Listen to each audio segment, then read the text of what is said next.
It will be dangerous, but the man who committed the terrible crime will answer for everything on the day when the heroine was going to avenge her father, and she lived only for this day, when the moment will come for him to answer for everything. She did not know whether she could do it, but she understood that she was obliged to do so for the sake of her beloved father, and one evening His Majesty the Duke came to the lady. She didn't know her father's name, but she knew only one thing, that revenge would be cruel. The heroine lived knowing only one name, the name of the very man who must pay for everything he did. This man was Roderick Alain Eyshoven, a stern and cold-blooded duke who once committed the most terrible act in his life. He entered the room of Isla, the main character of the novel, and asked why the light was turned off in her room and whether something had happened. He managed to take away everything that rightfully belonged to his father, seizing power into his own hands, but the worst thing was that now Ella belonged only to him. Her father lived his entire life as a sinner and a fugitive, and when that very hour came, the Herzog even decided to cut off his hands. Ella wanted to take revenge on this man with all her heart, no matter what, but if he found out her real name, everything would go wrong and her efforts would be in vain. She lived with the thought that she would definitely destroy the Duke, and was obliged to do it in the name of her father, because her real name was not Ella at all. Every time she felt an unpleasant feeling when the Duke approached her, but now she decided to stop thinking about useless things. The treasure that her father guarded as his own life, he gave to his daughter, and it was a special dagger that no one had ever touched. She could not hesitate. It was her life's duty, and she could not disappoint her father by inquiring what news the Duke had come to bring her. He ran like an obedient little dog as soon as he was called, and it was so stupid, but Alan said that for some reason he was very nervous today. He was the greatest inspector and protector of the entire empire, the head of the respected and famous Eyshoven family. Always with a sharp eye, he was wary of his surroundings, because he knew full well that an attempt could be made on his life at any moment. He was supposedly a father who loved his children incredibly and raised them with support and care. But the daughter who returned 2 years ago was also fake, but compared to what he took from the heroine, it was absolutely nothing. The heroine even found the situation a little funny, because the Duke did not know the whole truth, which she carefully concealed. The man asked if there was anyone else in the room besides them, and he always felt like someone was watching him. He ordered his daughter to stay behind him, but the girl insisted that they were completely alone in the room. The Duke, without hesitation, stood up to defend his daughter, and she was even surprised by this, because if she was caught, everything would turn out tragically. Although now it was absolutely unimportant, because the lady's thoughts were occupied with only one thing: how to commit cold-blooded revenge. When they were completely alone in the room, she realized that the most opportune moment had come to kill the hated Duke, grabbing a sharp knife in her hands. While the man did not suspect anything, the lady swung her blade, but she understood perfectly well that the forces were not equal. But the Duke turned out to be incredibly agile, and he noticed that his daughter was trying to attack him, so he managed to grab the blade with his hand while scarlet drops of blood were flowing down his palms. He looked at his only daughter in surprise and did not understand why she decided to attack him, because before she was timid and submissive. But the heroine looked angrily into the eyes of her enemy and asked him never to call her by that name again, declaring that she was not his daughter. It all happened quite nicely, and drops of blood flowed down the hands of the gentleman, whose head was slowly beginning to spin. No matter how superhuman his body was, the heroine was sure that it would not be able to resist the poison that the sharp blade was soaked with. The man collapsed to the floor, looking at the girl he considered his daughter, who had dealt him the fatal blow. The man fell to the floor, heavily, dully, his lips trembled, and burgundy drops of blood flowed across the floor. The impostor stood above him, tall and pale as the moon on a starless night. There was no pity or triumph in her eyes, only a cold, calculating emptiness and a desire for revenge. At the most unexpected moment, a young man appeared in the dark room and declared that he had finally managed to get rid of the Duke. He praised Lara for her excellent work, because all the time she had been saying nothing but that she was going to get rid of him, but finally her finest hour had come. The Duke was still alive, and he saw Byron, whom he remembered well, enter the room. After all, he could not so easily forget the name of the one he once betrayed, and upon hearing the name Byron, the girl realized that this was her father's name. The Duke had taken everything from the man, and Byron was wondering how he could arrange the murder and destroy the Duke in the most painful way. And today he finally managed to do it, so he raised a glass of red wine and said goodbye to his old friend forever. The eyes, recently full of life and powerful confidence, grew dull, and the glass of red wine became a symbol of accomplished revenge and the beginning of a new life built on lies and blood. The main character's name was Ophelia, and the daughter had done well with her homework, and now Byron was preparing to make a toast, hoping that the lady was feeling better. In the silence of the old office, the voices of the heroes sounded, and the girl turned to Byron with a request to finally tell her real name. Byron asked her to drink the glass quickly, deciding to talk about everything later and also asking her to return the poisoned knife.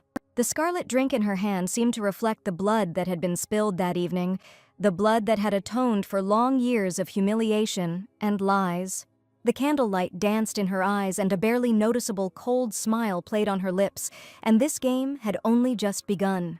The girl's real name was Ayla Alan Aishavn, and she was the only daughter of the foolish Roderick, and Byron kidnapped her and raised her as his own daughter, forcing her to kill her own father, and this was his cold-blooded revenge. After taking a sip of wine, a couple of minutes later, blood began to flow from the girl's mouth in streams, and this could mean only one thing: that Byron had just poisoned the girl, and she was the Duke's real daughter, deceived by the treacherous young man. Pictures of the past, ridicule, disdain, a constant reminder that she, only an adopted daughter, was an outsider in this world of aristocracy, came to her mind. Every time Byron saw this girl, he felt incredible disgust for her existence. Those blue eyes reminiscent of her father's, and he killed her on the same day as the Duke, deciding to count it as the end of the school year. The icy gaze he gave her haunted her. As the life left her body, Ayla collapsed to the floor like a felled tree and began to choke on her own blood. An eerie silence fell over the room, broken only by her hoarse breathing and the soft sound of a broken glass. But Byron did not move. The last breath escaped her chest. Her body went limp. Her eyes glazed over. Ayla lay motionless, drowning in a pool of her own blood. There was no regret or remorse in his eyes, only a cold, calculating satisfaction. He was sure that Ophelia would be happy with him, and at that moment, a lady burst into the room with loud screams. In her death throes, the girl realized that the Duke was her real father, but unfortunately, she was simply deceived by another. Ayla clung frantically to her slipping life. She tried to say something, but only wheezing and gurgling sounds came out of her throat, but her mother was still alive. But now that she knew the truth, she knew she had made the worst mistake of her life by desperately clinging to the fading light in her eyes. She felt herself sinking into a bottomless abyss, into eternal darkness, where there was no pain, no fear, no hope, but suddenly she woke up. The familiar patterns on the walls, the carved canopy over the bed, the scent of lavender emanating from the pillows, it was all painfully familiar and at the same time completely unreal. She sat up, feeling a slight weakness throughout her body. Her head was spinning a little, but she did not feel any nausea, burning in her throat, or death throes. What happened was a nightmare, so realistic that it seemed real, but the taste of poison, the fear, the despair, it all felt too real to be just a dream. A girl came into her room and asked if the lady was awake, asking her to get ready to go out because she needed to do a morning workout before breakfast. She recognized the girl, and it was Laura, who for some reason was talking about morning training. The heroine finished her studies when she was 16 years old, while she was in the Duke's house, but at first Laura's face seemed strangely young to her. Laura came closer to the lady and asked why she was staring so intently, asking her to wash up and change her clothes quickly. There were more questions than answers, and the heroine understood that she had to solve this mystery in order to survive in this world of lies and betrayal. And looking in the mirror, the heroine realized that after she woke up, she also became younger, and this could mean only one thing. There was no hint of blood on her lips, she was safe and sound, and much younger too. The heroine could not understand how this happened, because the day she died was definitely the day before her 18th birthday. It was on this day that she was poisoned by Byron and killed her own father, deceived and abandoned by everyone. The banquet to celebrate the coming of age of the Duke of Icehaven's daughter seemed to have taken place just yesterday, and the official announcement of the successor was also planned. It was an important and turbulent time, but obviously everything could not be like this.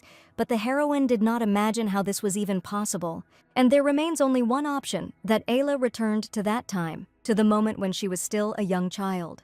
When she returned, she realized that she had a great chance to take revenge, and it was probably only for this reason that her magical rebirth occurred. Laura was already expecting the lady at the morning training. She knew perfectly well that the girl hated them extremely. But now, when Ayla had literally died yesterday, she happily ran along the path of the nearest forest, shouting that she would soon arrive. Laura asked him to behave decently before appearing before the Duke, so that her father would not be disappointed. She was always like this, and behaved as if the lady was her servant. Before experiencing life at the Duke's estate, Ayla hadn't noticed that such tension was strange, but now her mind was clearer. She wasn't Byron's biological daughter, so she had acted recklessly and felt incredible pain in her soul, but now she had a chance to fix everything.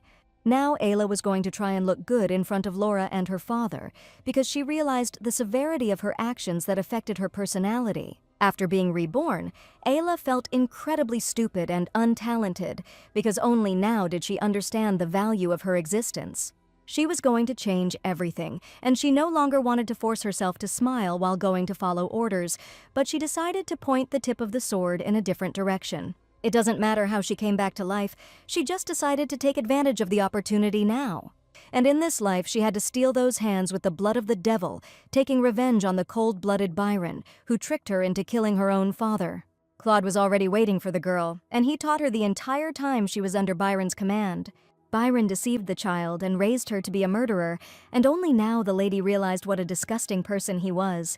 She apologized to the young man for being late, because every time the girl was late for morning training, he heard that the lady had not even had time to have lunch, and since she had come this far, he asked her to eat well and only then come.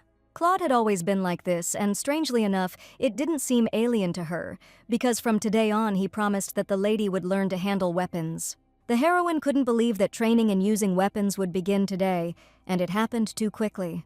She looked at her hands, which had no wounds at all, but she had made many mistakes in her weapons training before and had often gotten injured. And it turns out that today will be the very first day of training with weapons, and her hands have never held a sharp sword.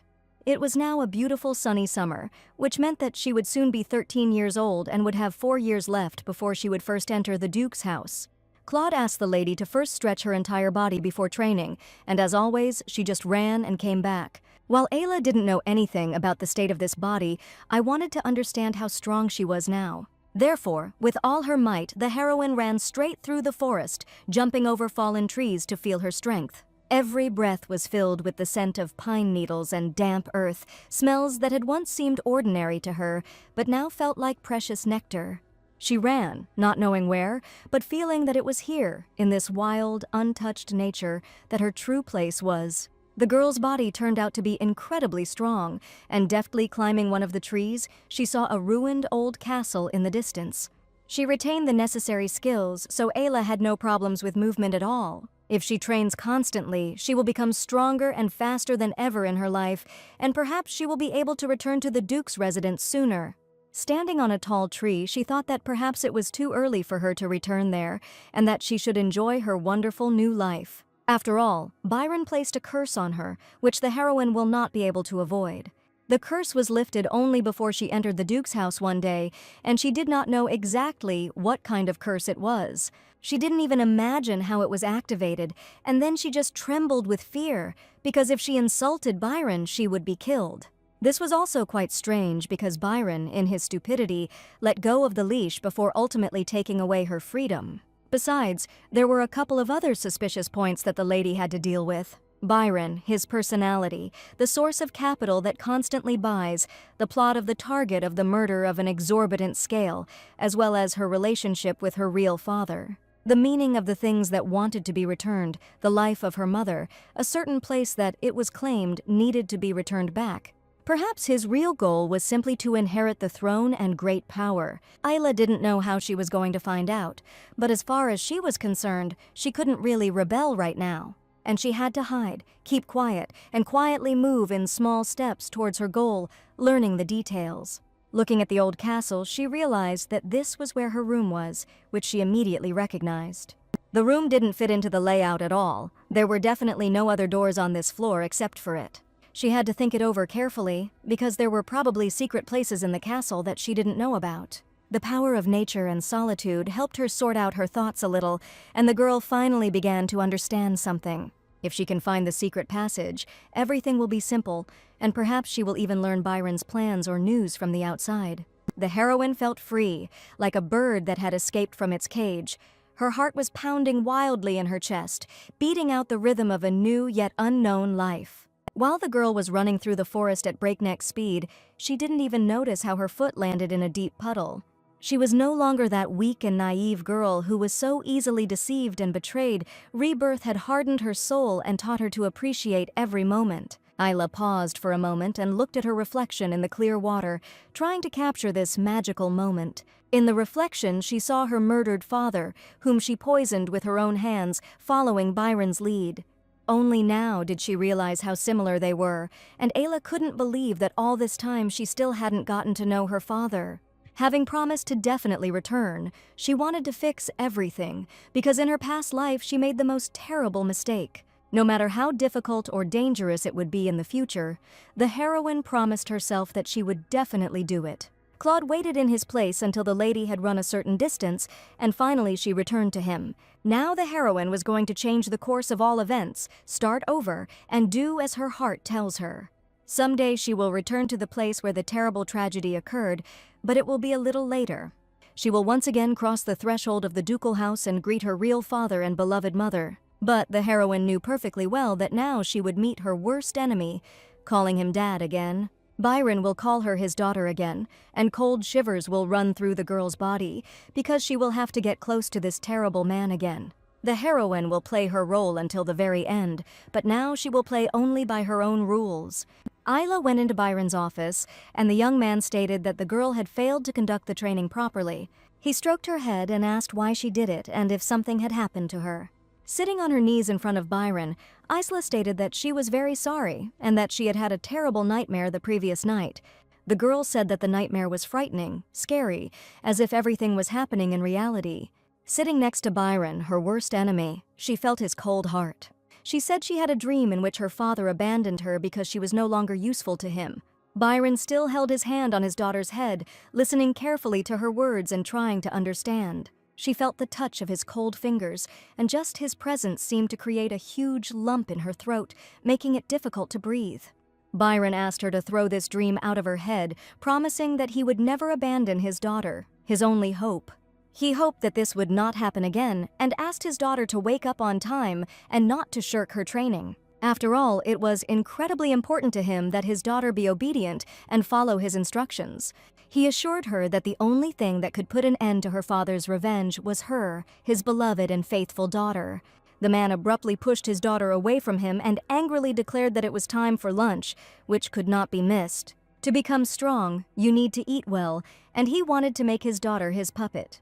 She sat next to him on the floor, and Byron always sat on the majestic throne. The maid served the meat again, and the man was indignant that he was incredibly tired of this dish.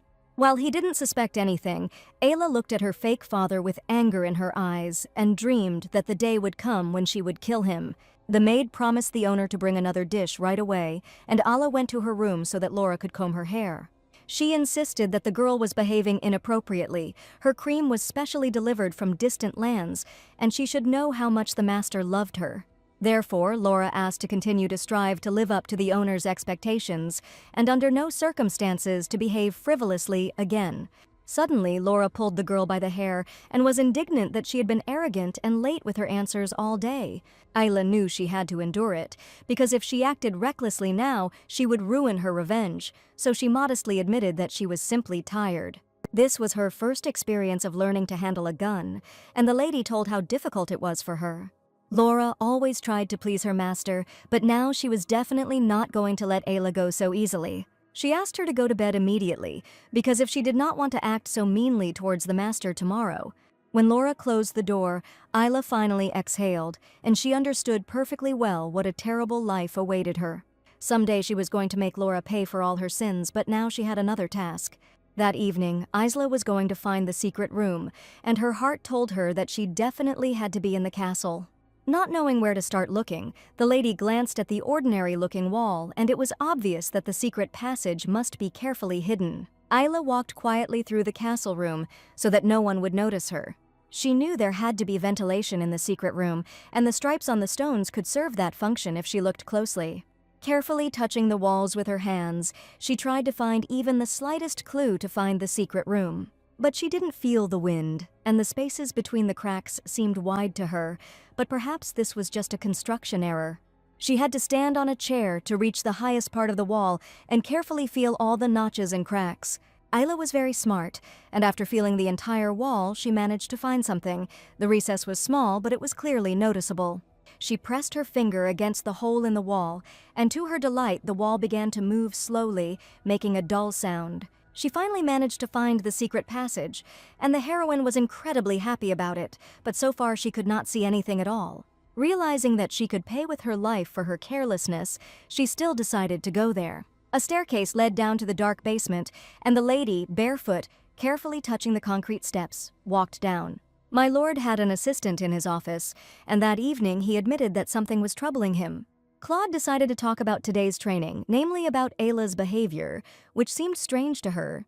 The first training in using the weapon took place during the day, but Claude noticed that she did too well, and it was hard to believe that this was the first sword that a 12-year-old girl had ever held in her hands. The man was delighted. The blood of a noble swordmaster flows in his daughter's veins because he knows how to handle weapons better than anyone else. So Byron insisted that the father and daughter were simply so talented, but the next moment he realized that the girl's skill could also play a cruel joke. He hoped that her skills would improve quickly and she would be able to stab her father in the back, but he tried not to think about it. He asked if Claude had any other news besides the morning training.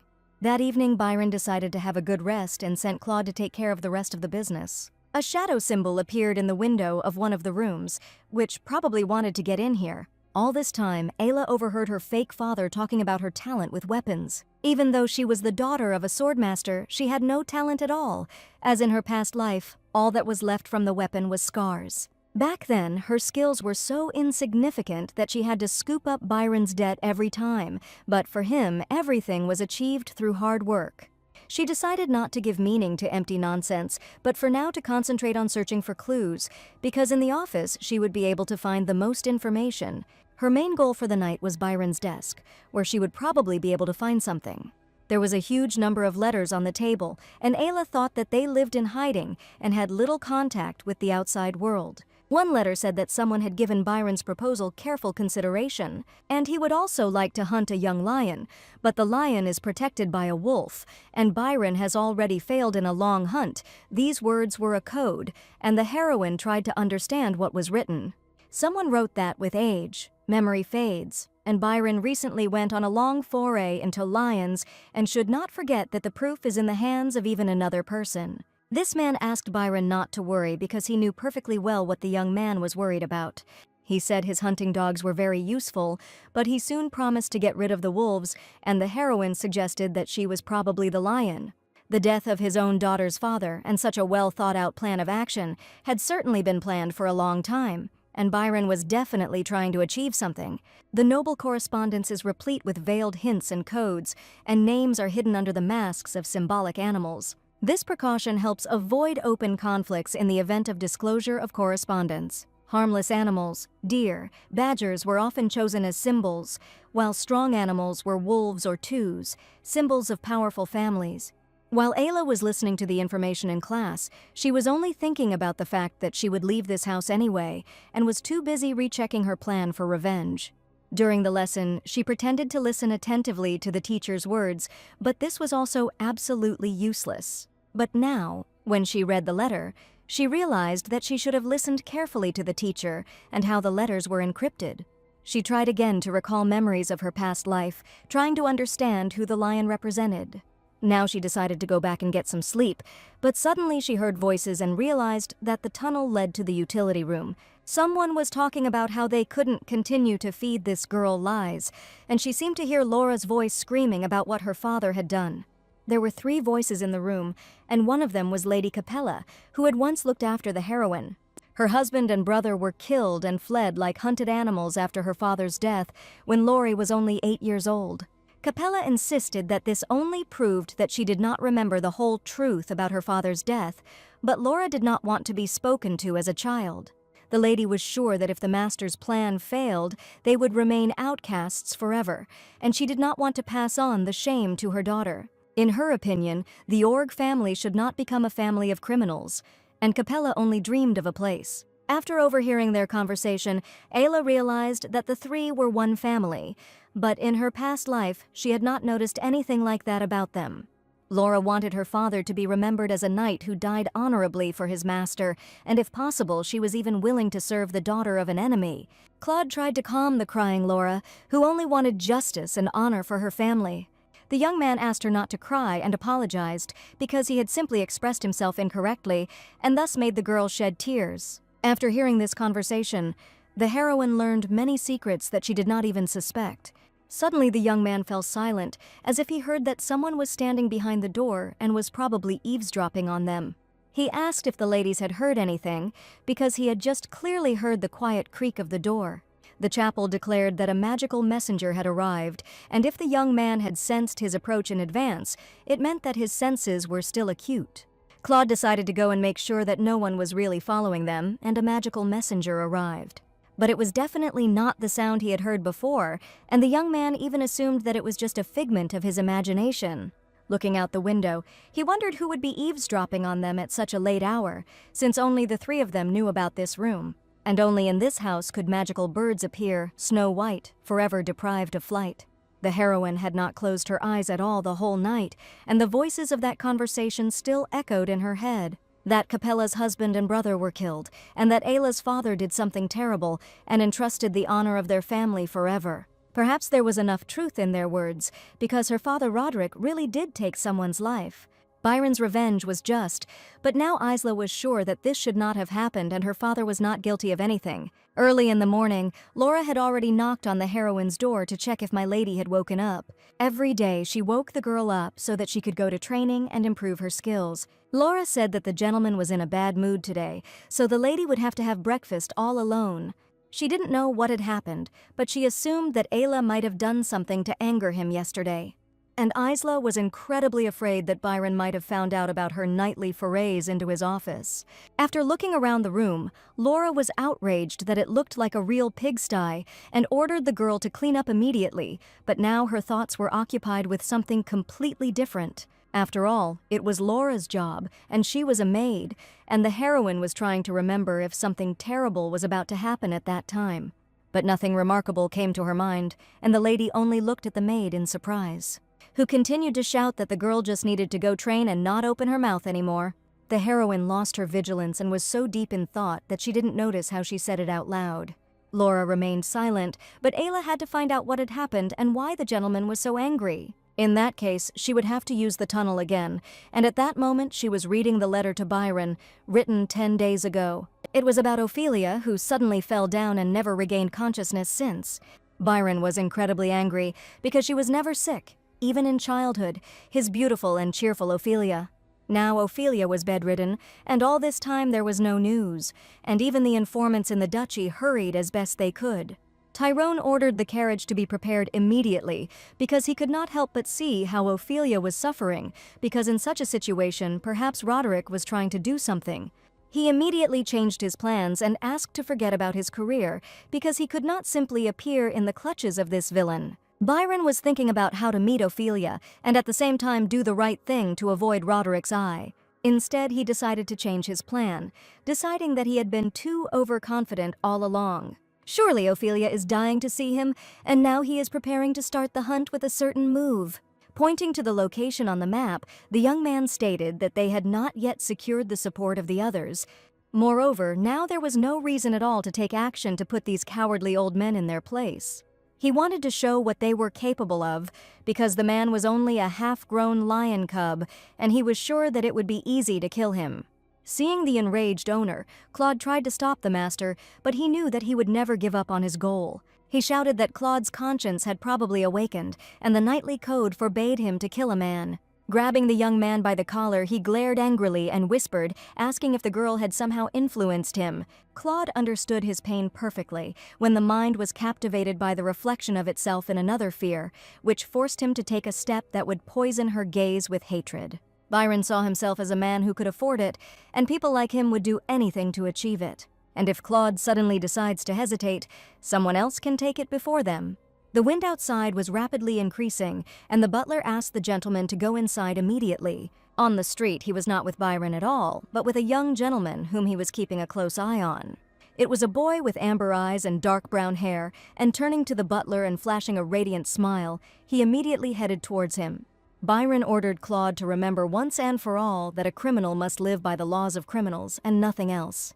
The young gentleman was met by a noble youth in a snow-white suit, who spread his arms to the side and greeted his sweet boy with great love. He walked up to him and began to hug him with boundless tenderness, not understanding how he could live without him. The boy told his dad not to worry, and it was only a month's trip. But to his father, a month sounded incredibly long. The gentleman was more worried about the Vashaven estate, because this morning they contacted and reported that the Duke's wife had finally regained consciousness. It was an unidentified illness that could be contagious, but her family sent her a gift, wishing her a speedy recovery.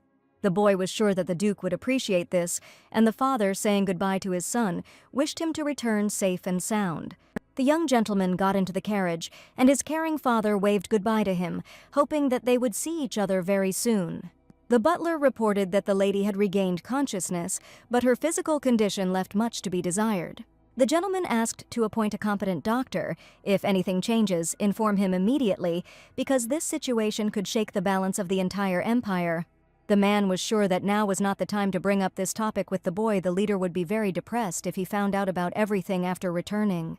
The son was still too young, he had left on important business, and the father understood that he could not make him worry. The young gentleman was at that age where one could still expect a miracle, and adult problems should not yet concern him. So in the end, he couldn't afford it, and there were too many things happening in the novel, because that evening, the heroine was lying on her bed, absolutely exhausted. Claude turned out to be more assertive than the heroine expected, and when she wanted to see his reaction, she realized that he did not even flinch. And despite the fact that she was late, his training was still merciless in places. In addition to all this, the master ordered that from tomorrow the girl will undergo new training in poisons.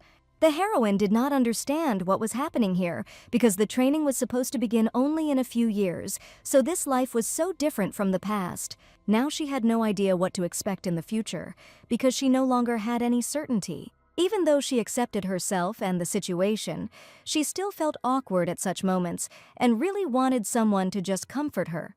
Lying on her bed in the silence of the night, she felt that she had suddenly become weak, because after that tragedy she had come to her senses, and it had been a great effort for her.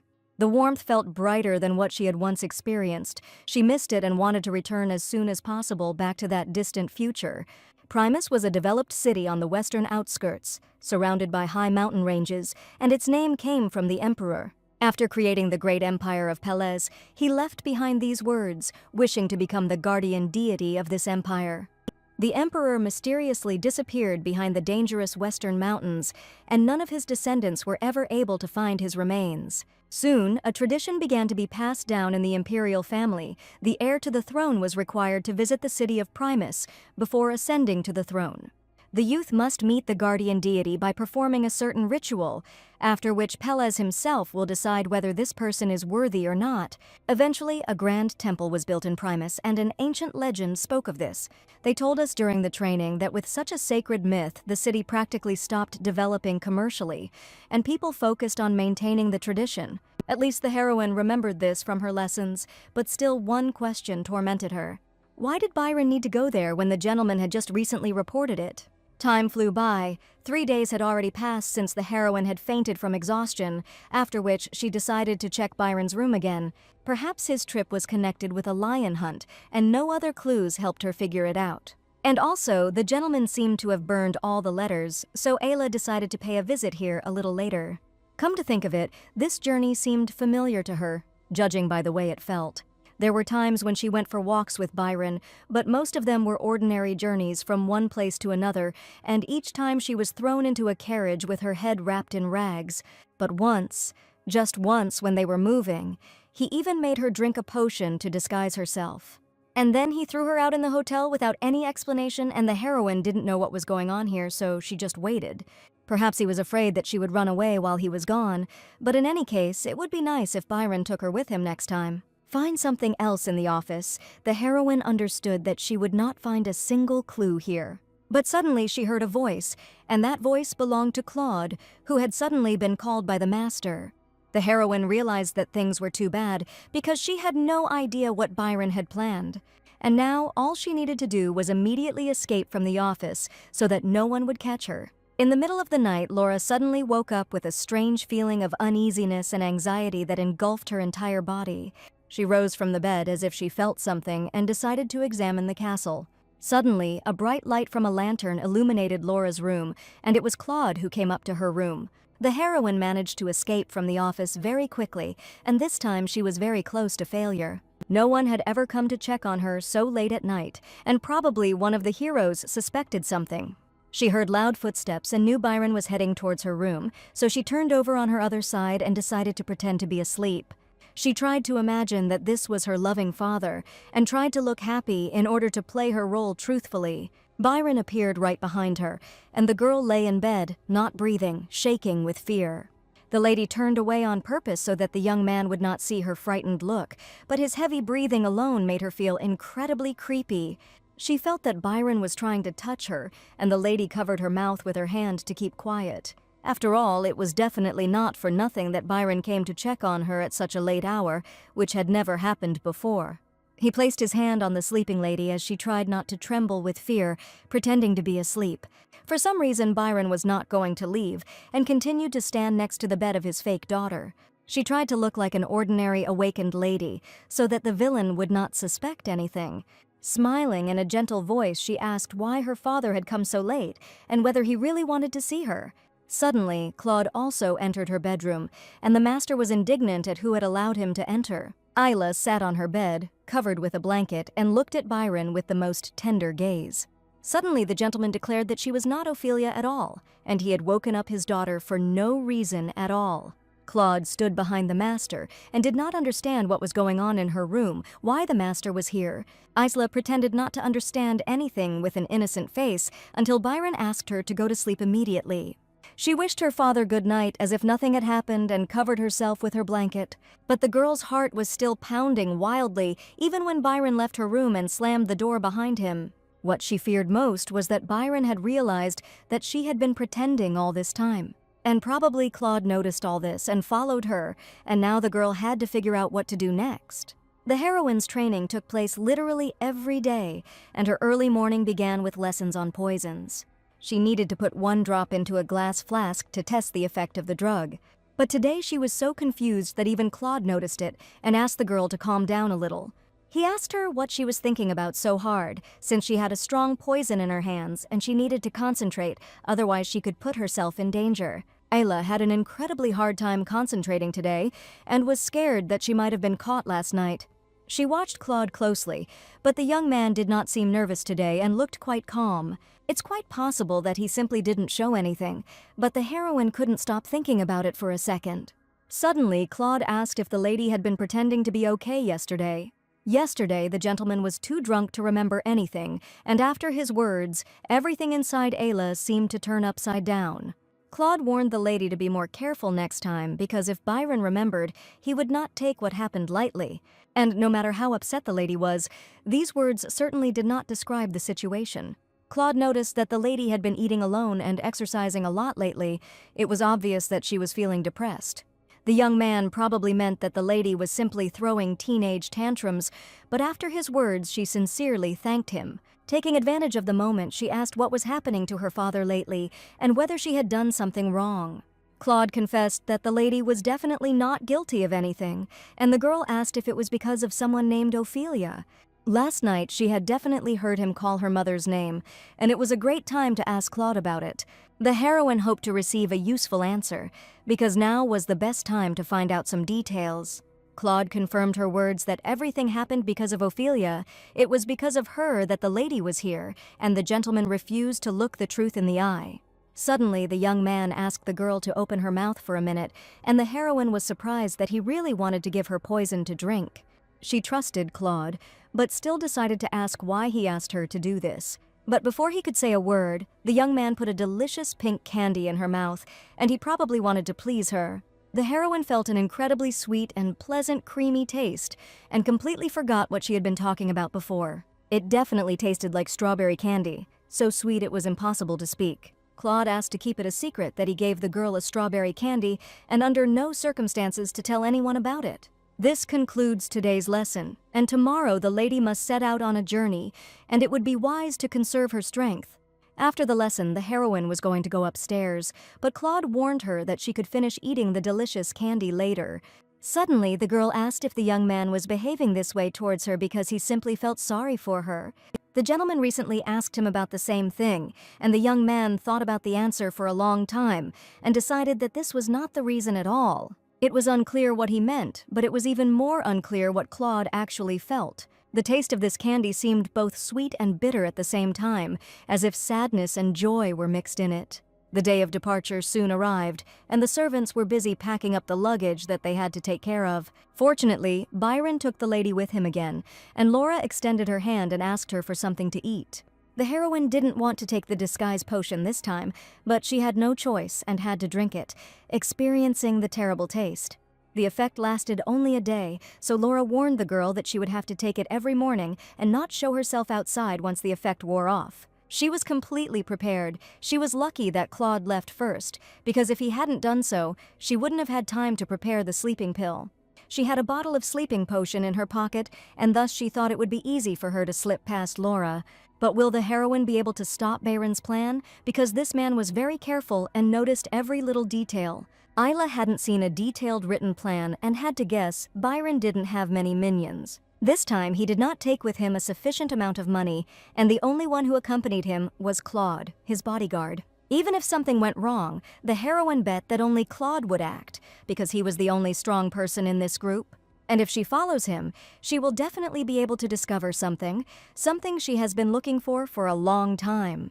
She was looking forward to the arrival, although she didn't know what exactly to expect. With each passing minute the excitement grew, as if something fateful was waiting ahead. Finally, the carriage stopped, and before Ayla's eyes opened up a picturesque place where a small town was located at the foot of a majestic mountain. The scent of flowers hung in the air, mixing with the cool mountain air, and Lady Isla felt hope for a new life begin to rise in her heart. Come to think of it, she never got to see the outside world in her previous life, and this was the first trip where she got to see a new place. There were knights standing near the gates who had to inspect the guests and also find out their identity and the reason for their visit. Claude reported that the Count and Countess of Monday had arrived, as well as 2 of their assistants, and that the visit was for tourist purposes. He explained in detail that the duration of the stay would not exceed a week, and also showed identification documents. The knights asked if they had met their master Claude before, but he confidently stated that he was there for the first time. It must have been just the knight's imagination, and Byron really did have a simple, contented face today. The check turned out to be strict. The heroine wondered if this city had always been like this, because they were even asked to open the luggage compartment. The knights did not find anything suspicious, so they allowed the guests to enter the city. Claude thanked the knights for their hard work, as these were just rules they followed. After their arrival, one of the knights thought that he probably knew Claude, because such a face is not easy to forget, but he could not remember it. He might have seen him on a wanted poster before, but they were sure the criminal couldn't have come here himself. The moon, full and cold, illuminated the majestic mountain. The dark night, enveloping the earth with its mystical veil, only emphasized the radiance of the moonlight. That night, Laura was watching the young lady, and she was next to the gentleman, so the deck was confident that there would be no problems. He needed to finish the task as soon as possible that night and return back. But he knew absolutely nothing about what was happening in Laura and Isla's room, because today the heroine decided to start the game by her own rules. After taking the sleeping pill, Laura didn't notice how she fell to the floor and instantly fell asleep, and Ayla had time to find out everything. The heroine was no longer going to sit idly by, so she used every opportunity to solve the mysteries. Standing on one of the high roofs of the building, she watched as Claude slowly disappeared into the darkness of the night. She waited for the young man to disappear from sight and watched carefully as he ran off to complete the task. After all, only now will the heroine be able to destroy Byron's petty ambitions, finally deciding to take everything into her own hands. Claude raced through the night darkness, because only today did he have a chance to complete the task. All this time, the heroine ran barefoot across the roof after him to understand where the young man was heading so quickly. The road he was running on led to an unknown place that she had yet to learn about. The girl closely followed Claude's movements, who stopped in an instant near one of the buildings. A strong blue magical glow appeared near this building, and the heroine stopped on the roof to examine in detail what was happening there. There appeared a child out of nowhere. It was teleportation magic, but if he had such a high level of magic, then this child was very wealthy. Perhaps it was you, the child, who was Claude's target, and in the darkness of the night the heroine saw the reflections of the sword blade. But the letters spoke of some young lion, but this child was rather young than just adolescent.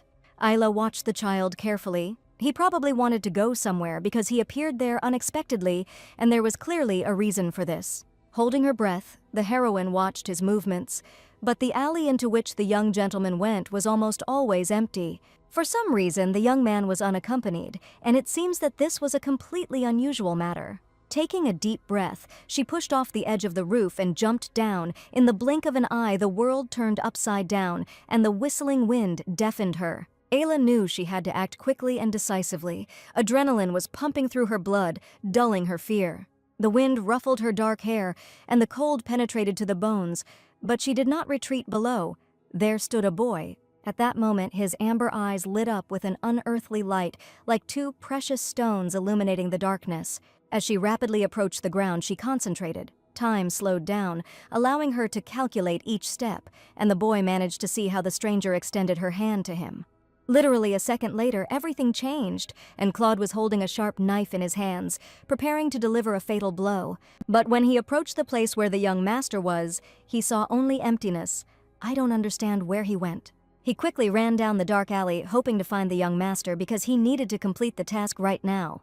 The heroine grabbed the boy and clamped her hand tightly over his mouth, ordering him to shut up, since the hunter was still nearby. He felt her tension, her determination to protect him at any cost.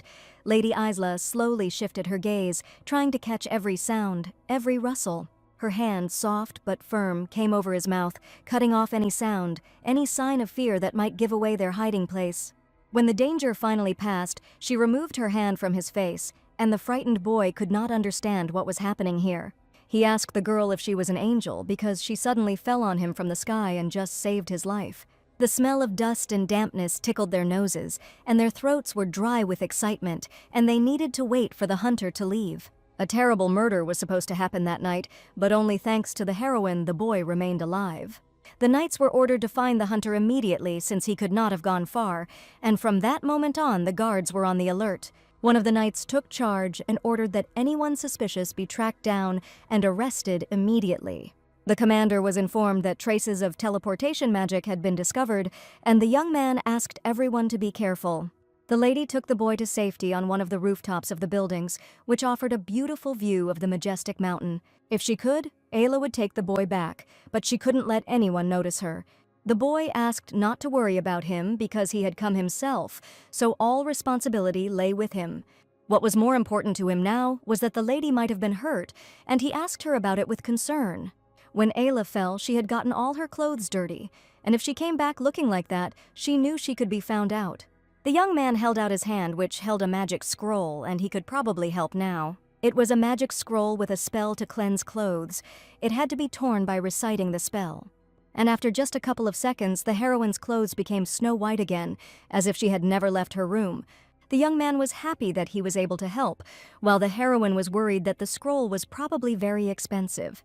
They were still on the roof, and the boy laid down his cape so that Ayla wouldn't get dirty anymore. He declared that caring for a lady was a trait of a true gentleman, and hoped that she would gratefully accept his kindness.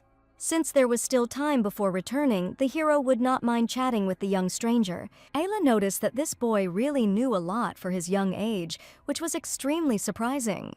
But he admitted that the lady also looks young, although she speaks like a real adult. For him, she was as small as a cat, but very strong, because the young man was 2 years older. Besides, he found the lady incredibly beautiful as her long silver hair flew in the wind. The boy said such embarrassing things with ease, and yet it had been a long time since she had spoken so casually to anyone. Isla thanked him for cleaning his clothes, but the young man did not understand why the lady would thank him, since it was she who became his savior that night. He looked into her eyes and asked her to simply smile if she was truly grateful, stating that she too should learn to accept gratitude. At that moment, the lady seemed to freeze, because the young gentleman was too close to her face. For some reason, she couldn't look him in the eyes, because this young man was shining incredibly brightly. Suddenly, he took out a family ornament from his pockets, which, in the darkness of the night, was illuminated by a magical light.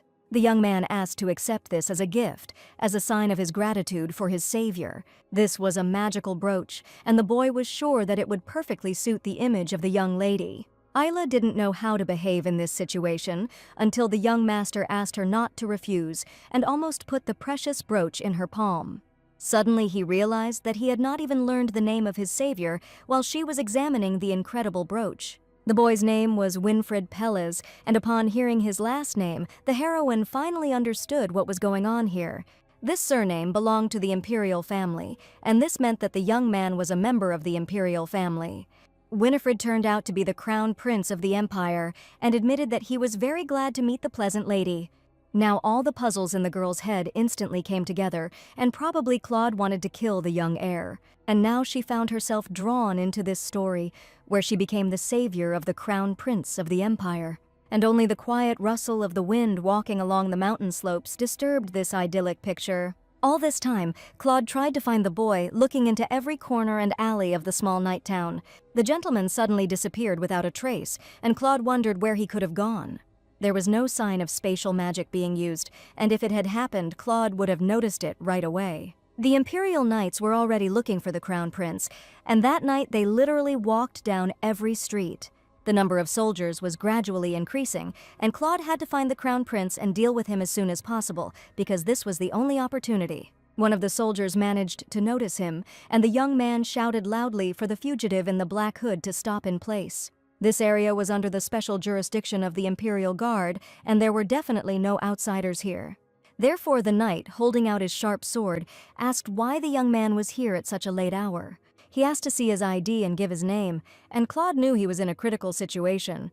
The knight waited patiently, holding a sharp sword in his hands, for the young man to finally show his documents. And at that moment, Claude was trying to figure out what to do, because he didn't have any documents. In response, Claude, whose face was hidden by the shadow of his hood, drew his own sword with lightning speed. At that moment, the silence of the small town, previously broken only by the distant barking of dogs, was torn apart by the roar of crossing blades. Claude, however, dodged deftly, like a shadow gliding through the night, every blow measured, every lunge deadly. Sparks, like a scattering of diamonds, flew into the air, illuminating the tense faces of the fighters. The battle raged on, each new blow echoing through the deserted streets, the sound of steel, the smell of ozone and adrenaline filling the air. The knight, superior in strength to Claude, rained down a hail of blows on him, trying to break his defense. The blade seemed to emit an icy light, reflecting the dim flickering of the stars, the steel glinting ominously in the night. Finally, the opponents stopped opposite each other to understand the reason why Claude was walking here. The knight stated that since they last saw each other, Claude's swordplay had become more treacherous. This face was already familiar to him, and the knight of the Imperial Army could not be mistaken, because it was precisely Claude. And he wanted to know what had brought the night hunter here, whose face was known as the face of the most terrible robber and traitor. In the silence of the night, Ayla and the young master were still sitting on the roof, but suddenly the girl felt constrained. Winifred apologized because he thought that his actions had frightened the young lady. He was not yet the crown prince and asked not to start addressing him formally, as he did not want to distance themselves from each other. But Ayla knew that wasn't the point, and now she was thinking about something completely different. The imperial symbol was the lion, and the current emperor is said to have been a close friend of her father and his contemporary. And the expression young lion definitely applies to the current emperor, and now the heroine finally understood everything. That is, Byron intended to commit treason, but the lady did not understand why he would go so far. She couldn't figure out what Byron's secret plan was, and perhaps it was connected with Ophelia. He was sure that the heroine's father had taken everything from him, his main position, as well as his right hand. Since the heroes touched on this topic, Ayla decided to ask Winfred something, who even suggested calling him simply Win. She asked if there had been any incident with the throne, since that was probably where the mystery lay. Ayla said that she missed out on the opportunity to receive a proper education due to circumstances, and she was completely unaware of what happened in the imperial family. That's why, even when she got close to someone, she was afraid that she might say something stupid due to her ignorance. The prince found the girl incredibly sensitive, despite the fact that it was simply a lie on her part. He didn't mind at all, since the incident wasn't over yet, and it was hard not to know about it. It was about the rebellion of the first prince, and this event was called the main incident of the empire. Even when their grandfather, the previous emperor, named his successor, he appointed his father, the second prince, as his heir apparent. The boy did not know all the reasons, but usually the throne passed to the eldest son. But in this way, the grandfather broke the tradition, and the uncle named Byron was furious.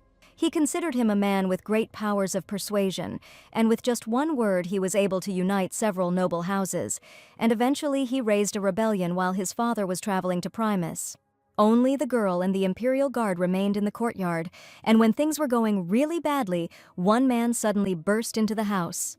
It was Duke Alan Vashaven and his knights who came to restore order.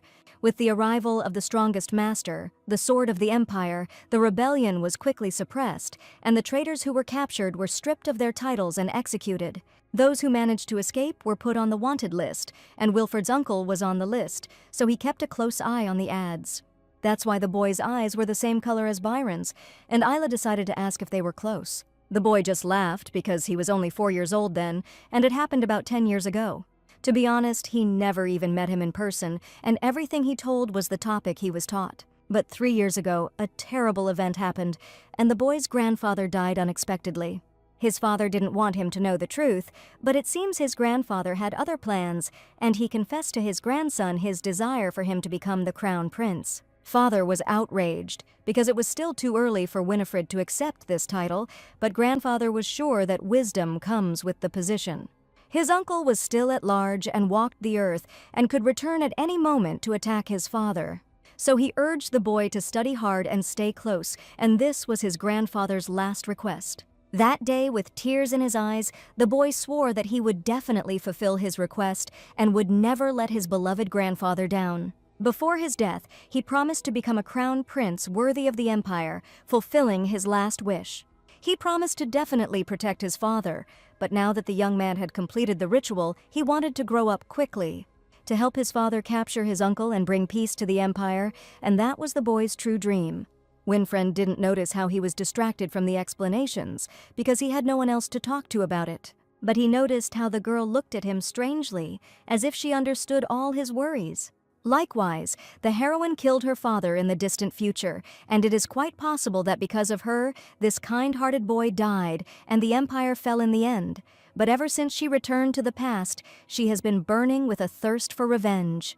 She didn't even stop to think about going back. But now, for the first time, she felt grateful for her fate. They chatted late into the night, and Ayla promised to get the boy back before it was too late, but there was still a commotion in the streets. It might be very problematic if she was seen, but the lady decided to deal with it herself.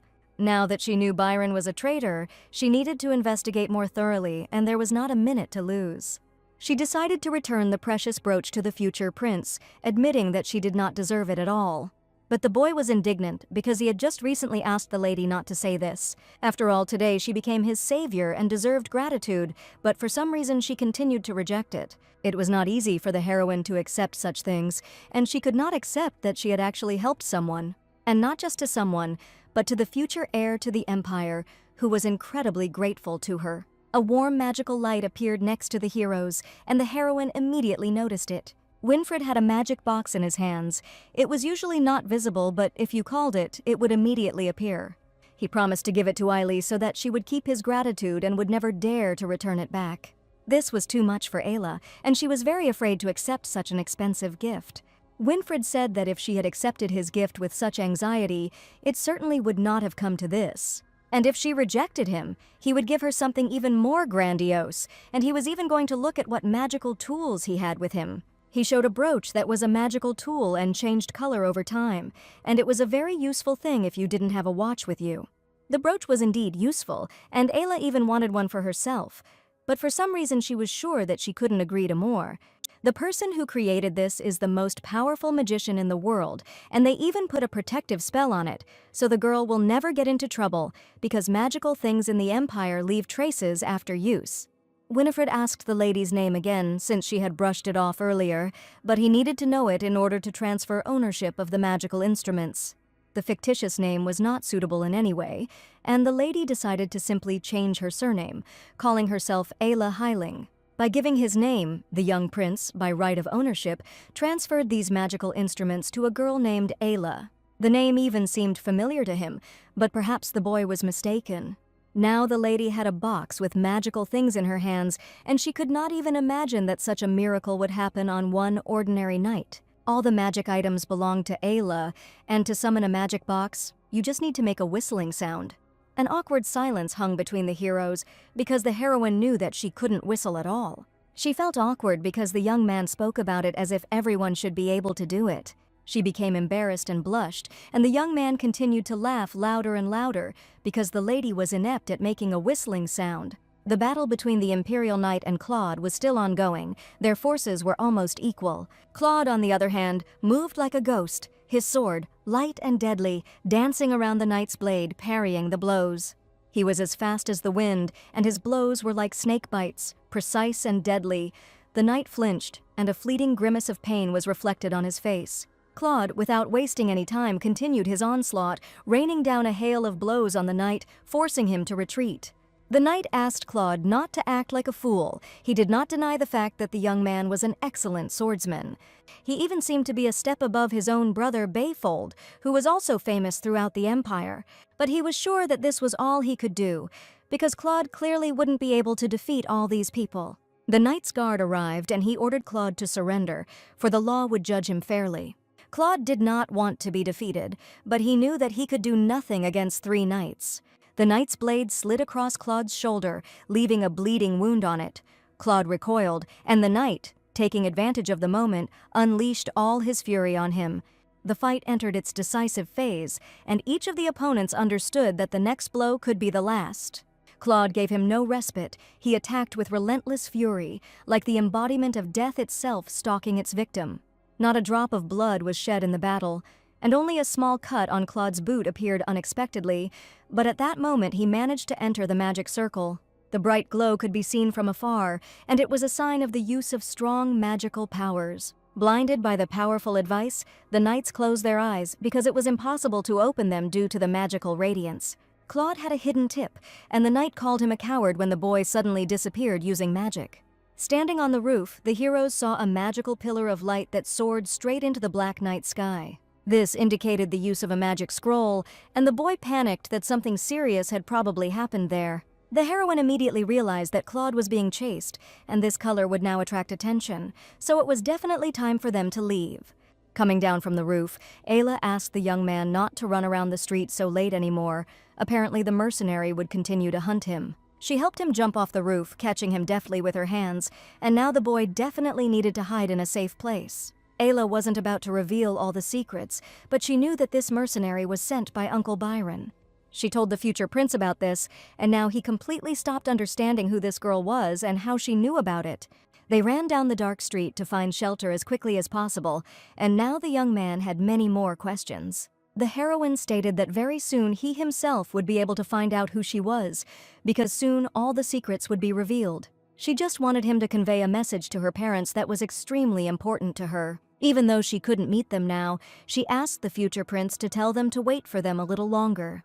Finally, they reached a safe place, and Ayla asked to convey that she would definitely return soon. The boy stared at the mysterious lady, who, in his opinion, knew much more than she said. He asked who she really was, but he wasn't sure that the heroine would reveal the whole truth now. She only turned around one last time and declared that she counted on the young master's prudence and trusted him with all her heart. In an instant, the girl disappeared, and the young man continued to look in her direction with deep amber eyes. But he didn't even have time to say goodbye to her, but he felt that this was definitely not their last meeting. And tonight turned out to be special for him, because only thanks to it he was able to save himself. A loud scream rang out in Laura's room, where she was still fast asleep after taking a large dose of sleeping pills. Laura didn't come to her senses right away and couldn't even say a word after such a deep sleep. After dinner, she really felt sleepy and she thought she was so tired that she even fainted. She was left to watch over Ayla, and Laura knew that she could face Capella's wrath and she didn't want to get caught. So she quickly jumped up from the floor and, responding to the voices, replied that she would come right away. The good news for Ayla was that Laura wasn't particularly bright and didn't even notice that she'd been drugged, and the heroine lay calmly in her bed, but some noise was coming from below and perhaps she would quickly forget about it. Laura would need some time before returning back to the room, so Ayla could now rest a little in peace. She opened the magic box given to her by the prince because it was the first time she had such a magical thing in her hands. Ayla decided to try something to better understand the actions of magical objects.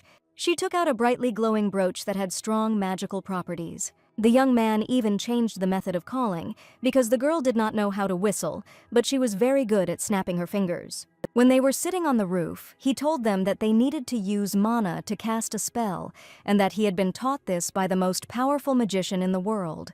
The heroine thought this must really have been an incredible magician, and she became very interested in what kind of person he was. The boy decided to show how to use magical objects so that the girl would not have any difficulties or serious mistakes in the future. He told her about magical items as well as under what circumstances they should be used. And for some reason, at that moment, the heroine felt incredibly happy, as if magic was hovering around her. It was so strange, and just to think, she felt like that light from the past was still with her.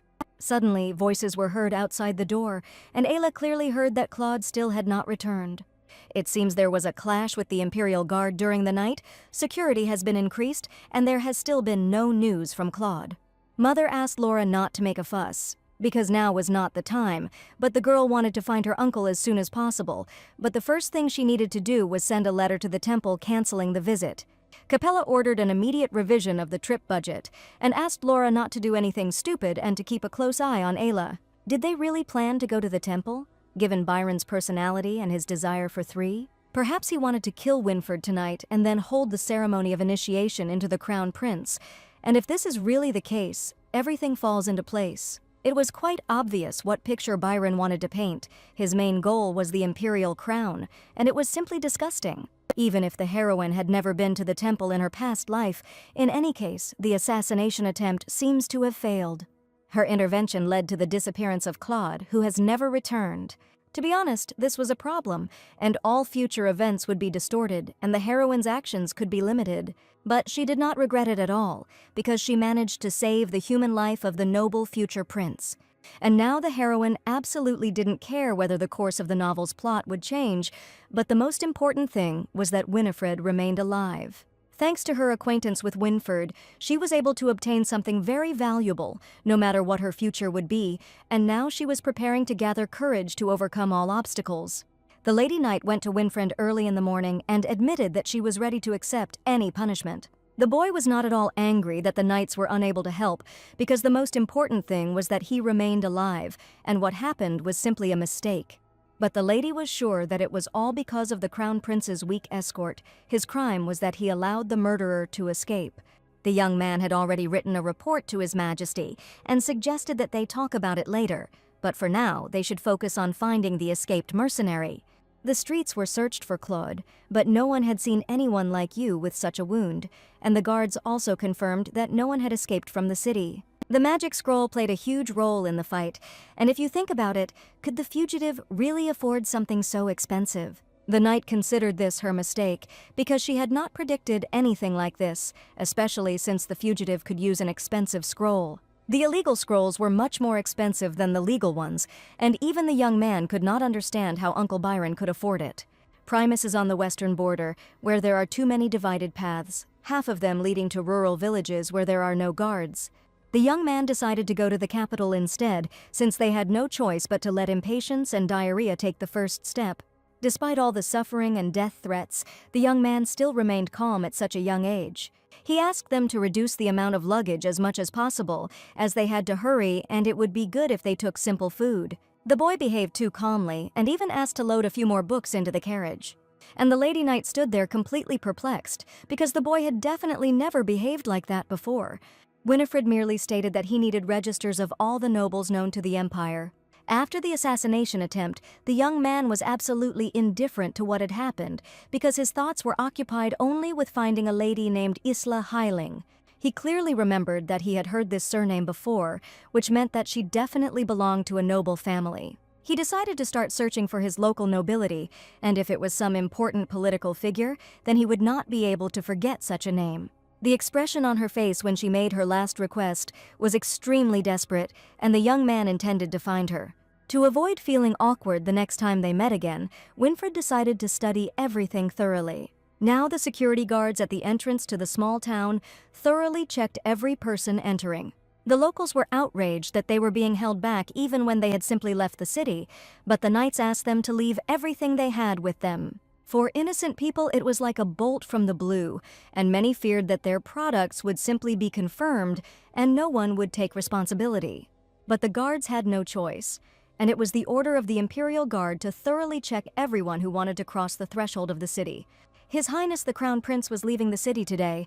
This is confidential information that should not be disclosed. The guard's mission was to capture any remaining traitors who might still be in hiding, and they distributed wanted posters for key figures. The knight declared that none of the Imperial Guards dared to be negligent during the inspection, because now the life of the future prince depended on it. Suddenly, someone from the crowd recognized the portrait of the painted fugitive, and he probably noticed him somewhere in the city. The lady repeated once again that the knights should be careful when searching everyone, and even if they are on the border, they should forget that they are the swords of the Empire. Now, as soon as people appeared in front of the town gates, they were asked to open the trunk and unload everything that was there. There was no exception for anyone, regardless of status or title, and everyone had to undergo a search. The indignant noble ladies were angry that the guards were taking too much liberty, since they had previously entered this town without any problems. For them, it was simply outrageous. The guards were rude to the crew transporting the women, and they were going to file an official complaint. But Byron, who was now in the carriage and holding Ayla tightly, asked the lady to calm down a little. What the heroine didn't like most was that she had to endure this, and she just wanted to survive this day so that everything could return to normal. Because after some time, Claude still sent a letter, and it looks like he ran too far. All this time, he was being treated by the village doctor and contacted them, saying that he would wake up in exactly 3 days, and instead of forcing himself to join, he chose to return to the shelter first. It is so strange that Byron, having received this letter, ended everything with one single sentence. Ayla thought he would get even more angry, but he was probably worried about Claude, because this man was an important resource. The heroine was going to make him her ally, until Byron asked her not to object under any circumstances. They lay quietly in the carriage while the inspection took place, and the heroine understood that Claude always had some kind of sympathy or other feelings for her. So she was confident that she could use it, but now, under the pressure of Byron, she was completely unable to think normally. Her mind flashed back to her last meeting with Winfred, who had excitedly asked if they would be able to meet again. For the last few years, he had not left his shelter, and before the heroine did not understand the reasons, but now she could guess. For Byron, the sortie was of great importance. He had no choice but to lie low so that he could not be tracked down. With this leash on her neck, she had to behave well and follow Byron, and she was going to meet Winifred again in the distant future. He may not remember her anymore, but he may still keep her in his thoughts to this day. But at that moment, Winfred was already busy studying books to understand what kind of girl had saved him. After all, he only wanted her to smile at him once more with that same smile, deep and alluring, like the rising of the full moon among the clouds. The young man soon returned home, and the arrival of His Royal Highness the Crown Prince was immediately announced. The father was looking forward to his son's return and was very happy to see him again. He rushed towards the boy and shouted at him, asking how he could walk around like that without an escort, because he had been shocked when he received his letter. The boy did not indicate in the letter that someone had helped him, because his savior wished to remain anonymous. He didn't even know who it was, and the father was very surprised because his son made him very nervous. He knew Winfred had a very kind heart, but the whole situation was too suspicious. He had too vague an idea of the savior who had saved the Crown Prince of the Empire and disappeared without asking for anything, and her behavior was consistent with a criminal. The father offered to help in the search, but the boy was sure that if he found out her name, it would no longer be a secret. The man agreed and decided that his son should figure everything out himself. But he ordered his assistant to immediately gather special forces and send him back to the city to find out what happened last night. His father could not really scold him when he himself had taught him to respond to kindness with kindness, but he had been eagerly awaiting news from the master's residence lately and suggested that his son go home and rest. The man said it would be better if he was visited soon to find out the details as soon as possible. There were too many events happening in his palace today as his father tried to figure out what happened that night and who saved his boy. With limited knowledge, people could not determine the cause, and the man decided to stop by for a moment to check on his wife. He sent his assistants off to rest. This man was Roderick Vashhaven, a noble young man with a kind heart. He even asked his assistants not to hang their heads low, because he in no way blamed them for anything. After all, everything that happened unexpectedly. He just wanted to figure out why it happened at the very moment when his son left. A beautiful lady in a magnificent white dress sat in the living room, illuminated by the rays of the sun, waiting for her husband. It was Ophelia Vashhaven, a noble lady with delicate features and snow-white long wavy hair. The girl had been having health problems for a long time. She asked Roderick what the doctor said this time. She had a strange premonition that what had already happened could not be fixed in any way. And even now their daughter was in an unknown place, and her mother was very worried about her disappearance. But instead of grieving, they had to do everything in their power to cope with the difficulties.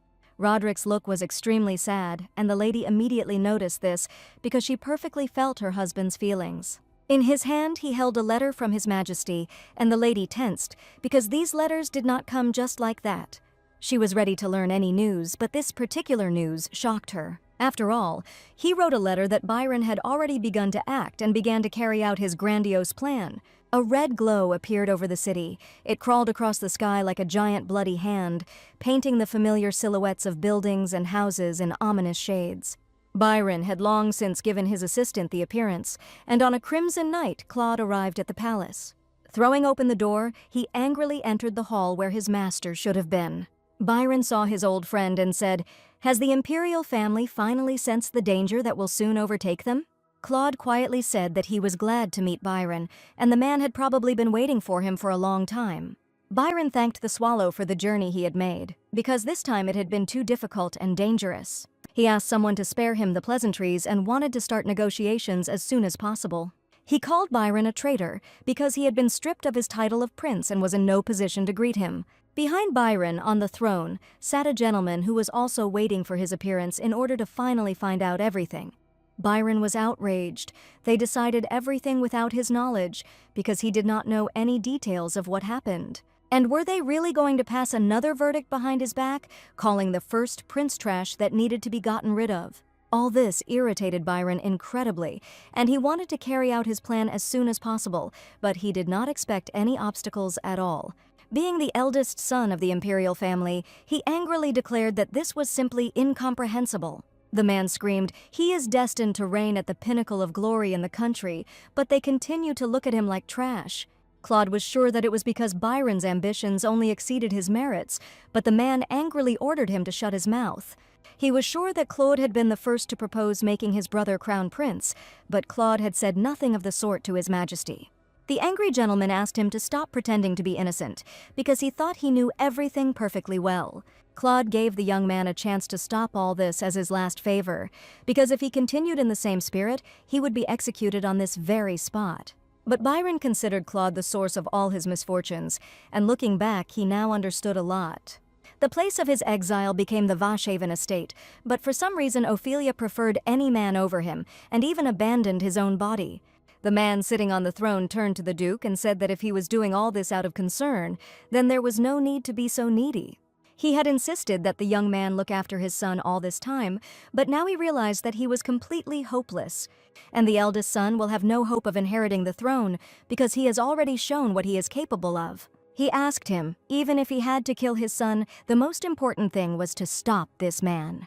But the man was already furious and was going to use his magical powers to prove to everyone that he was unworthy of occupying the imperial throne. The only person who could resolve the situation now was Claude, who only wanted justice. Suddenly, someone's help appeared, and the young men could not understand who was in power here and who was going to carry out justice. The young man loudly called the name Roderick and, soaring upward with magical whirlwinds, tried to show how strong he was. Claude was going to personally wipe that smug expression off his shameless face, but the young man shouted loudly that Claude should be prepared for the fact that he would destroy his life in an instant, and he should just wait. Immediately after that day, his daughter Isla went missing, and the circumstances clearly indicated that it was Byron who had kidnapped her. But Ayla has disappeared without leaving any evidence, and it appears Byron was involved in an assassination attempt on the Crown Prince. Ophelia learned about all this from the letter, and she was incredibly worried about her boy. Roderick admitted that fortunately His Highness the Crown Prince was safe and sound, but there was an opportunity they could no longer have. He planned to start searching as soon as she felt better, but Ophelia was ready to go searching right now. Her body was just a little weaker, but she insisted that she was otherwise completely fine, and they couldn't afford to waste a minute now that they had the key to solving their daughter's disappearance in their hands. Everything happened too unexpectedly, and the father understood that soon the fate of their daughter could be decided. Ophelia was right, and taking her hand, he promised that this time they would definitely find their daughter, no matter what.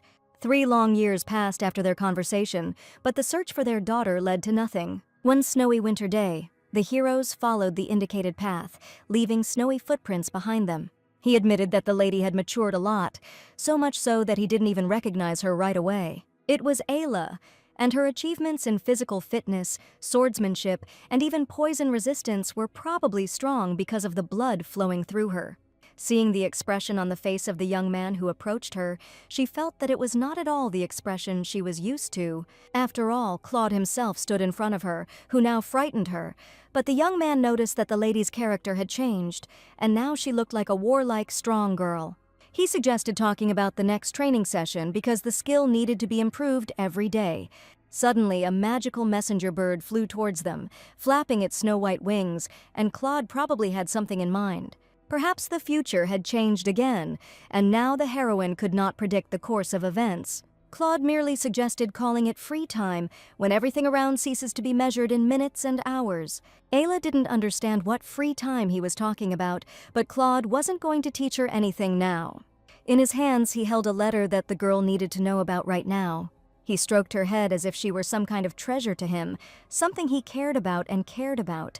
Claude meant that the girl was free to do as she pleased and under no circumstances listen to anyone. He even suggested taking a nap or going for a walk, but during training, he was strict and demanding. But the lady decided to start training and ran as fast as she could to improve her physical strength. Claude was still standing holding the letter in his hands, realizing that this little girl had long since grown up and become independent.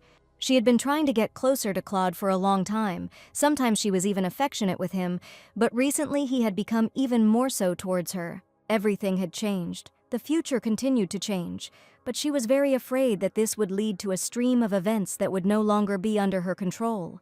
This was what she had hoped for, but still her heart was pounding in fear, and she only asked for courage, screaming Winifred's name. Sitting in his cozy office, the young man heard a magical call and realized that this was the very call he had been waiting for so long. Winifred didn't understand where the voice was coming from, because there definitely couldn't be anyone in his office. He clearly heard the first letters of his name and felt that someone was calling him right now. He heard his name again and turned around, wanting to see who was so insistently demanding his attention. It was the father, who finally had a free minute, who offered his son a cup of aromatic tea. From here, it seemed that the son was a little cold when he realized that his father was calling him. Lately, the young man had not communicated with his father very often, and most often he was busy with letters in his office. The young man constantly sent letters via magical messenger birds to an unknown addressee. Father didn't know who he was writing to, but Winifred knew that if he told them that the letters were for his savior, he would definitely try to intervene.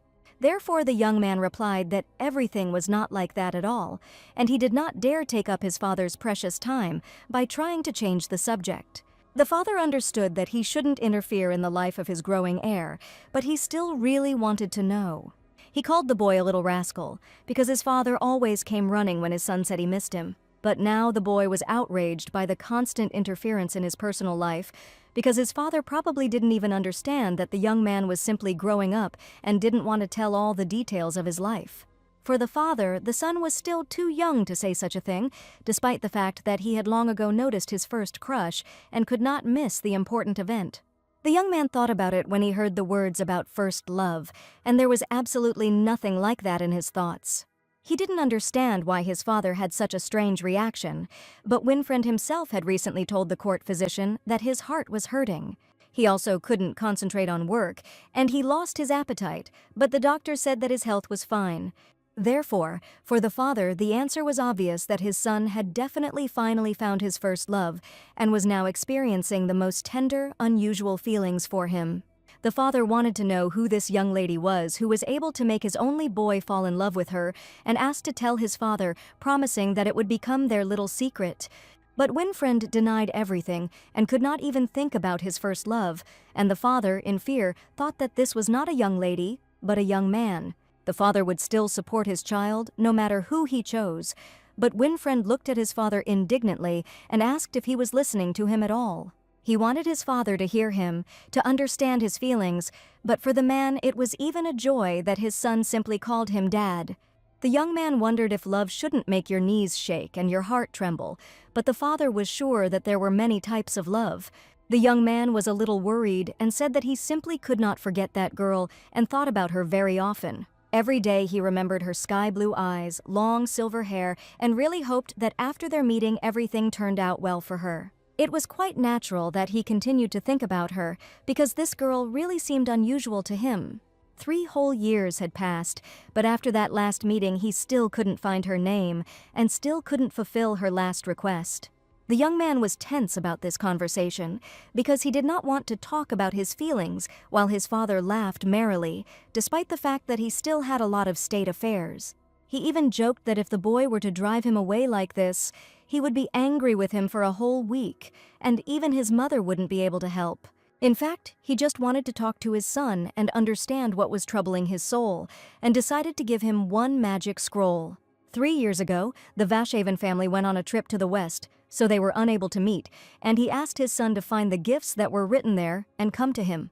This meant that the master must surely return, but the young man did not understand why these gifts were needed. And probably the family has a new heir, about whom they want to announce, arriving with honor and a desire to tell about a new life. On this winter morning, Lady Isla watched the large falling snowflakes in front of her palace. She barely managed to pull herself together enough to turn back, but she wanted to know what she had caused such a commotion that even Claude was beside himself. It was necessary to penetrate the palace tonight to find out everything, because her soul had been tormented by doubts for a long time. For the past 3 years, she had been constantly going into Byron's room to find any information she could. She looked through all the letters that came and went from Byron, and copying them, she discovered that among Byron's wards, there was one foreign aristocrat. Count Sensone, from a neighboring country in the southwest of the empire, was none other than the source of all of Byron's funds. The heroine could not even imagine what secrets could be used to support this cooperation. She couldn't ignore them, so she copied as many letters as possible, and even if she didn't know the exact details, it was a serious matter. If it weren't for Winfriend's gift, she wouldn't have been able to cope with it. But in any case, after she began to spend her days this way, there were no problems in obtaining information anymore. The only thing to be afraid of is the amazing changes in the future that are about to happen. It could even be called the butterfly effect after saving Winfriend. The time turned out to be too late, and she could not understand what the reason was, and whether there was anyone else besides her who was involved in changing the future. Firstly, she had no idea why she came back at all. There is a possibility that another returnee will appear next to her. The price of the issue was quite high. The heroine needed to figure it out as soon as possible. Standing on the threshold of the mansion, Laura approached the girl, who was outraged by her appearance because Sir Claude ordered her to immediately return to her room. He said that the gentleman was in a terrible mood. She should be careful, and after everything that the gentleman did for her, Laura was sure that she should only thank him.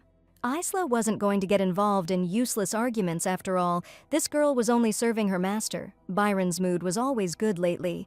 Claude was going out of his way to deliver the message. At this moment, Byron was rushing around his office, and his condition left much to be desired. He dreamed of a girl named Ophelia, and shouted her name loudly, as if he were in a state of madness. All this time, his faithful assistant Claude stood next to him and only quietly watched as his master went crazy. Byron was indignant that the girl was again carrying a child under her heart from another man and did not understand why she still did not love him.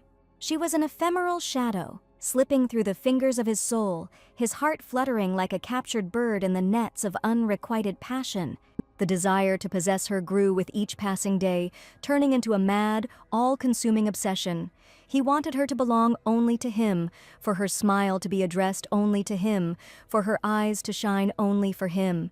Byron was so cruel that he saw the only way out as the murder of both of them, her fiancé and Ophelia herself. He was going crazy with this desire, like a ship that had lost control in a storm, and he was sure that he had absolutely no other choice.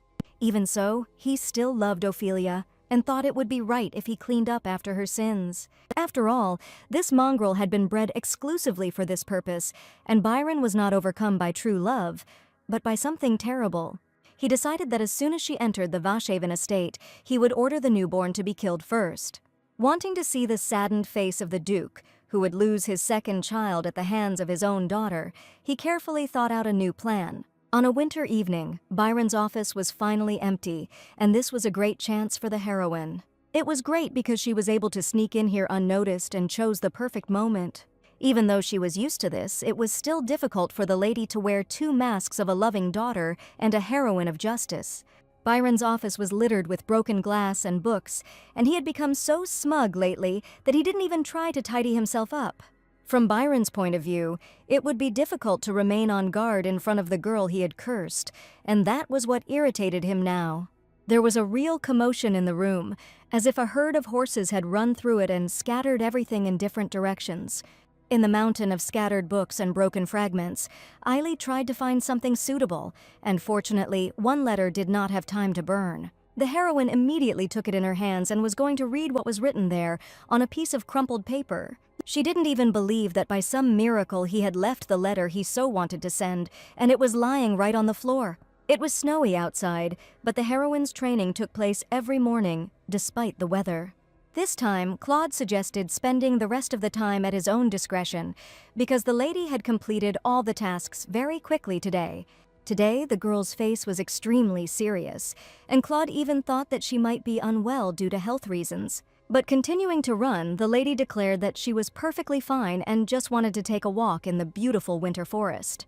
She ran away again, and that would definitely make Claude suspicious, but still, she couldn't do otherwise. After all, there was such an incredible mess in her head right now that she couldn't even imagine what to do now.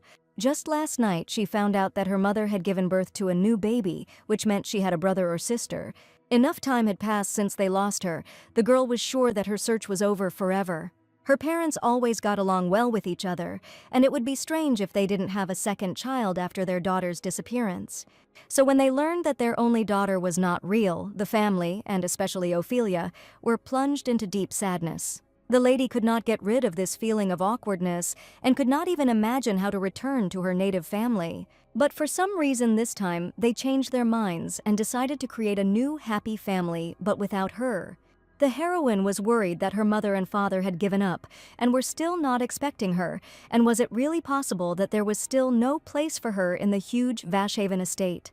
She was sure that they would have a wonderful child, like both of them, noble and devoted, with a pure heart and good intentions. A wonderful baby, completely different from her, but just as charming and kind to the whole world.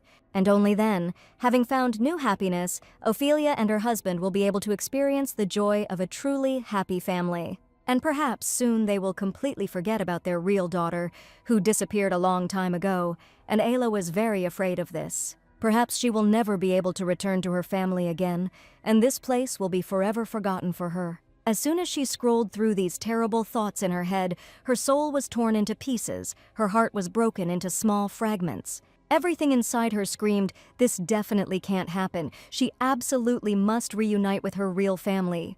Tears of despair flowed like hail. Her soul was overwhelmed with emotions, and her heart was inexorably reaching out to the people who were truly her relatives. The heroine stopped for a moment and screamed in horror that she did not want to be forgotten, and that she simply had to wait a little longer, just a little bit longer. She knew she had no right to be greedy, but before she could apologize, something happened. The crunch of snow underfoot sounded like the quiet music of winter, and suddenly, in the midst of the white silence, a black shadow flashed. The lady even immediately stopped crying, because at the edge of the clearing, as if from an engraving, sat a black hare.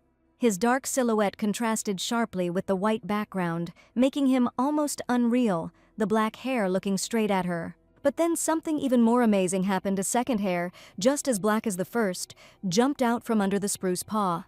Two black hares, like two night ghosts, sat against the background of white snow. Two more hares ran out of the bushes. Now there were 4 of them, and Ayla could not believe her eyes. She had never seen anything like it before. The 4 hares were not afraid of her at all. They sat quietly, twitching their ears and watching the girl attentively. It was definitely a family of forest hares. It was like magic, like a fairy tale coming to life right in front of her. The winter forest holds many secrets and wonders that are revealed only to those who can see and feel the beauty of the world. The girl wanted to come closer and even tried to catch up with everyone, but the animals cleverly hid under the spruce branches. Here, under the cover of white silence, reality and magic intertwine, creating a world where miracles seem not only possible but inevitable. Every breath of the wind whispers ancient legends, and every creak of a branch tells a story of forgotten times. At the same time, Ophelia was sitting by the window, and she spent many years waiting for the return of her beloved daughter, and somewhere in her heart, hope never faded. Roderick approached her and asked what the lady was thinking about, but she didn't even know what to answer. She was simply thinking about her missing daughter, as always, because after she disappeared, her mother never stopped thinking about it for a second. Always regretting it, she was sure that the loss of the child that day was her fault and that she shouldn't have trusted that nurse. Therefore, Ophelia endlessly tried to atone for her guilt before her daughter with her relentless melancholy and boundless grief. She had never thought about giving another life to the world before and felt guilty towards the child, and in any case it was impossible. But before, these were just her thoughts, and she still missed the daughter she had lost. Now the heroine understood that she had no right to refuse the new boundless feeling of guilt. Every day she looked out the window, and in her thoughts she called for Ayla, her daughter, and she was sure that even despite the bad weather she had not lost her true path. She asked for forgiveness for her mother, who should have been more attentive. But with the arrival of the baby, she promised herself to raise her brother with great love, and he would become another warm flame that would wait to one day greet his sister. She mentally asked her daughter to never think that they had once forgotten and were still not waiting for her return.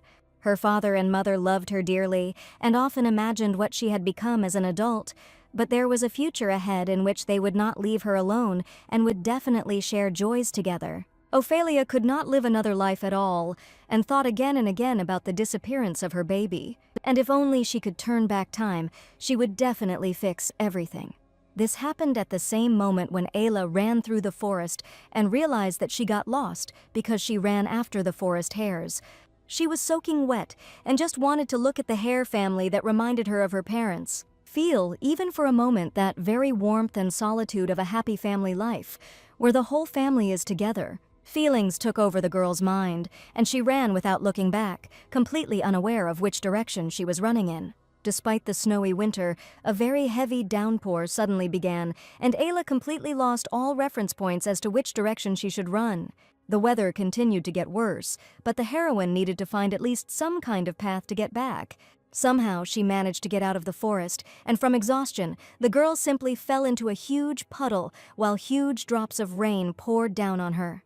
At that moment, Byron appeared on the threshold with the maid and Claude, and he was probably expecting the fake daughter to appear after training. Sitting in a wet puddle, Ayla tried to justify herself by saying that she had taken the wrong path, and Byron wanted the girl to regret it, and for Ayla to understand that she should never show her feelings and should continue to remain cold and calculating. Byron just wanted to see her grovel before him, and he didn't even know about her betrayal yet. So she decided to just give him what he wanted and tearfully asked Byron to forgive her this time, pretending to feel guilty. His fiery, angry eyes only wanted to possess this girl so that she would silently follow his orders. But Ayla knew that she would definitely find her place, and now she would simply have to apologize to His Highness. Suddenly, Byron announced that the girl would remain outside today and spend the whole night on the street. Claude and Laura could not believe his cruelty, and even for the master it was too much, but he ordered them not to let her inside under any circumstances. After all, Ayla had made it clear that she had enjoyed her time away from him, so let her continue to enjoy this freedom to the fullest. The master was sure that repentance should be sealed in the body, and he wanted Ayla to understand everything herself as soon as possible. Laura tried to stop the gentleman, but he only angrily said that the maid should not even dare to challenge him. So, with great regret, the maid, looking into Ayla's eyes, slammed the castle doors right in her face. The heroine sat on the cold, wet ground and tried to concentrate, not giving in to the inexorable panic. Even if she hadn't been late today, Byron would have found another excuse to throw her out. So perhaps it was the best option, where the lady was left alone with her thoughts, wet from the rain, shivering but confident that she could cope. Claude followed the gentleman, assuring him that frost was expected tonight, and leaving the girl on the street was complete madness. The Duke had been spotted in the village beyond the forest, and Byron thought that after the last incident all attention would be focused on the west, but his obsession would not give him peace. Despite the situation that had happened, he only asked Claude to hurry up and also to tie up Ayla and throw her into the luggage compartment. Byron didn't care about looking at her face, whose blood flowed through her veins, but now he couldn't bear the sight of her. Claude knew that Byron was an incredibly cruel man, but he didn't understand how he could help the poor girl left on the street in the rain. It was basically just petty revenge, and Byron's actions had always been impulsive, but now he had gone too far. The young man did not understand why his brother was so desperate to follow someone like him, a cruel man. A worried Laura ran into the office and addressed the gentleman, assuring him that something was clearly wrong with this girl. Looking out the window, they saw that suddenly Ayla had simply fallen and was lying motionless on the ground. Byron was glad that everything happened this way because he had been planning to get rid of her for a long time. He asked Laura and Claude to take care of her because he didn't plan to kill her yet. The heroes ran straight to the entrance because they were incredibly worried that something terrible could happen to the girl. While Byron, admiring his own greatness, slowly celebrated the upcoming victory. The weather was getting worse and worse, and the wet lady lay on the damp, cold ground. Suddenly, she felt the warmth of someone's hands, and it was Claude, who immediately rushed to help the girl. Her face was incredibly tired and scared, as if the heroine was losing her last strength. Claude asked her to wake up, but all this time Ayla heard her mother's voice in her sleep, who was constantly calling her. It must have been just a dream, but hearing her voice was incredibly pleasant, and as if this was the very reality where her mother was still waiting for her. She felt a warmth that was even hot. Ayla felt incredibly dizzy that she could not think rationally at all.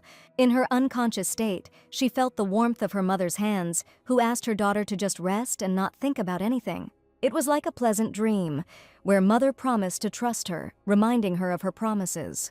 She really wanted Winfried to pass on her words to the family, who were never going to forget them, and were trying to take care of everything no matter what happened. She felt the warmth of her beloved family, who were always there for her despite her disappearance.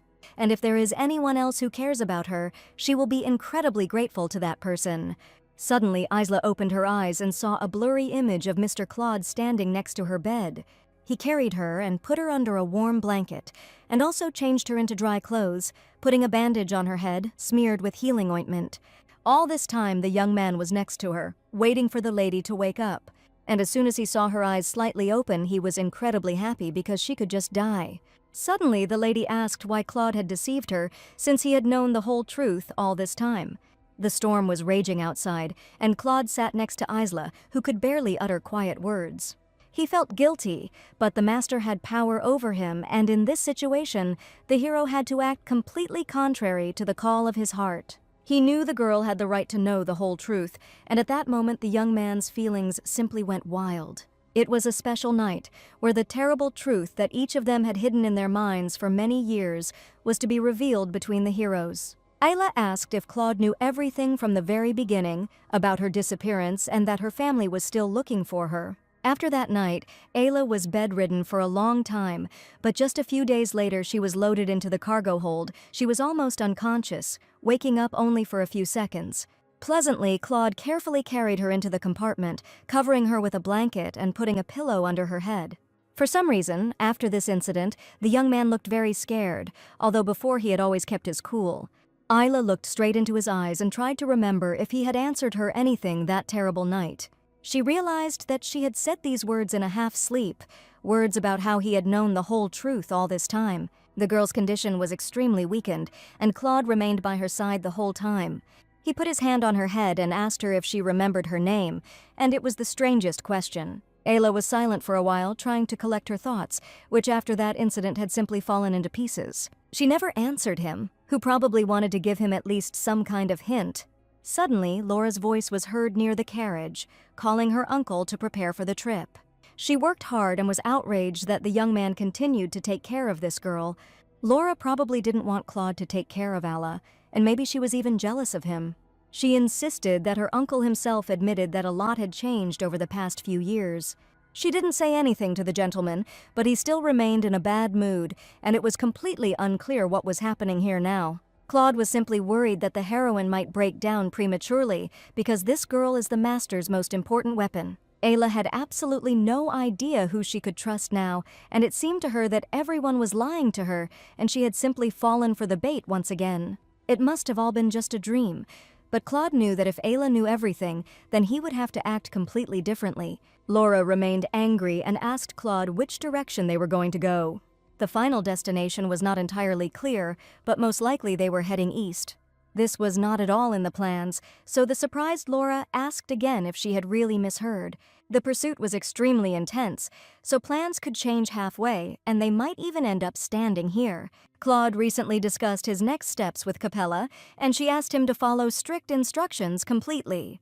She insisted that if Claude liked Ayla, he should take a look at himself from the outside and think about which child exactly he should take care of, and we must not forget that he has only one blood niece.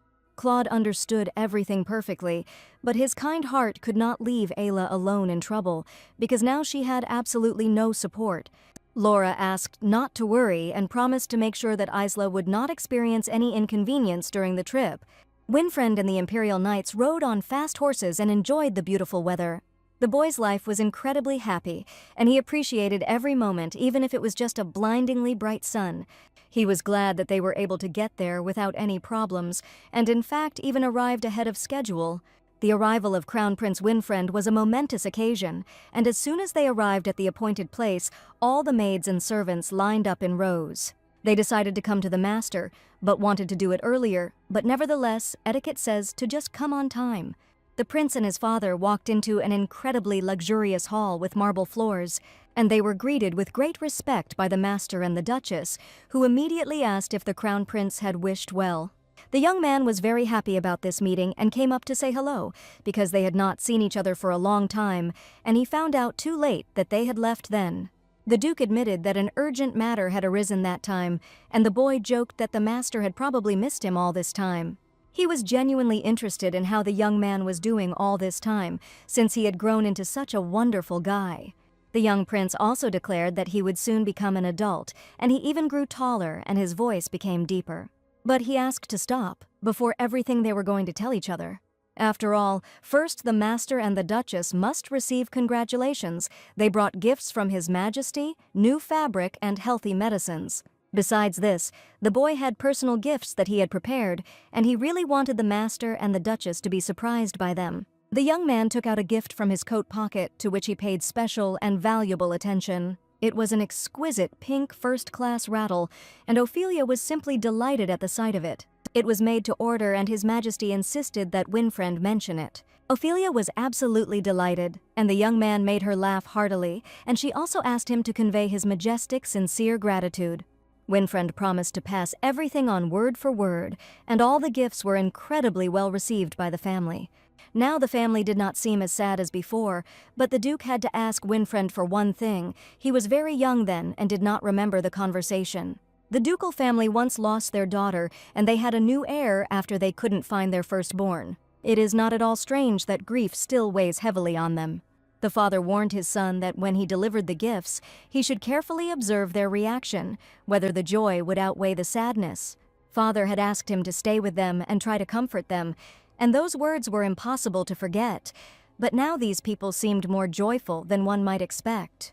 Therefore, Winfriend tried to make sure that they no longer knew any grief or sorrow, but were only happy. Ophelia felt a little awkward standing there, as they had already received all the gifts and the girl had a smile on her face.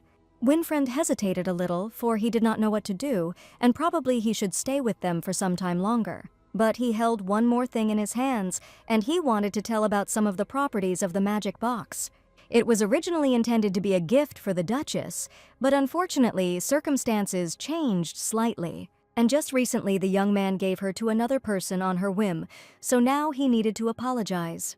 But talking about it now might cause an unnecessary reaction, and Ayla's possible story might remind them of their lost daughter and upset them even more. Come to think of it, Ayla was the same age as the missing lady, and putting all the pieces together in his head, the young man found it strange. Looking at Ophelia, he realized how similar they were to that lady. The boy tried to act calmly. Ayla definitely looked like a duchess, but it was impossible to tell about it too hastily. He was even afraid that it might seem that she only slightly resembled her, and they definitely could not be related. And if he tells about that meeting, he will only worsen the Duchess's situation, which will once again remind her of her boundless sadness. He couldn't just ignore the information either, and the young man was just trying to figure out how to tell him about it more naturally. Suddenly the Duke asked if everything was all right with the boy, because he looked as if something was bothering him. Now that Winfriend noticed the resemblance, he couldn't tear his eyes away from Ophelia, but now he had to restrain himself. The Duke suddenly remembered that he had urgent business and asked to continue the conversation without him, promising to quickly sort it out and return. Ophelia wished her husband not to overdo it, and Winfriend seemed to understand that they had been left alone on purpose. This was not what he wanted at all, but Ophelia decided to ask what the young gentleman wanted to tell her. The young man asked if the Duchess was really from the Republic of Tamora, and the information was correct, because after marrying she became a citizen of the Empire. He stated that he did not remember seeing anyone in the capital with such silver hair, and that this hair was a common feature among the people. The young man tried to approach it from a different angle. The girl had indeed inherited her mother's hair color, and it was now a feature of the Hyling family. When he heard this name, he immediately realized that all his assumptions were correct. After all, that girl was also called Ayla Hyling, a vague name, and that was her maiden name before she married. The boy could not find a place for himself, because now he learned the whole truth, that evening he was sitting with the missing daughter of the Duchess. And he had absolutely no idea how to admit this and where to begin his story. The Duchess noticed the young man's anxiety and did not understand because he suddenly began to behave strangely. She even asked if something had happened to him or if he had suddenly become ill. Winfriend did not wait any longer and told that 3 years ago an unusual event had happened. He met a young girl with exactly the same hair, silvery long. The Duchess admitted that it was rare, but not such an uncommon occurrence, and she doubted very much that this girl was in any way connected with them. But Winfriend decided to tell the whole truth and name the girl who was so incredibly similar to Ophelia. The lady introduced herself as Isla Hyling, and at that moment the room fell silent. Ophelia seemed to stop breathing, and as soon as she heard her daughter's name, she asked the young man what he meant. Winfriend was very excited when he said these words and talked about the girl with silver hair. Looking at Ophelia, he confidently declared that the lady had exactly the same blue eyes as the master. And she introduced herself by the name which the Duchess must have known for many years, and since she had lost her daughter forever. With tears in her eyes, the Duchess said the name Isla, and at that moment her life seemed to turn upside down, crumbling into tiny pieces. That same day, the heroine apologized to Ophelia for taking so long to respond because she was completely immersed in work. This girl had just arrived at the port of the Eastern Empire and hoped to see her soon, but only asked Ophelia not to throw a lavish reception. As for the Duchess's condition, the heroine preferred to look for herself and talk in person, and she could not even guess what was happening. The lady called herself not the best magician in this country, and she felt that this dealt a small blow to her pride.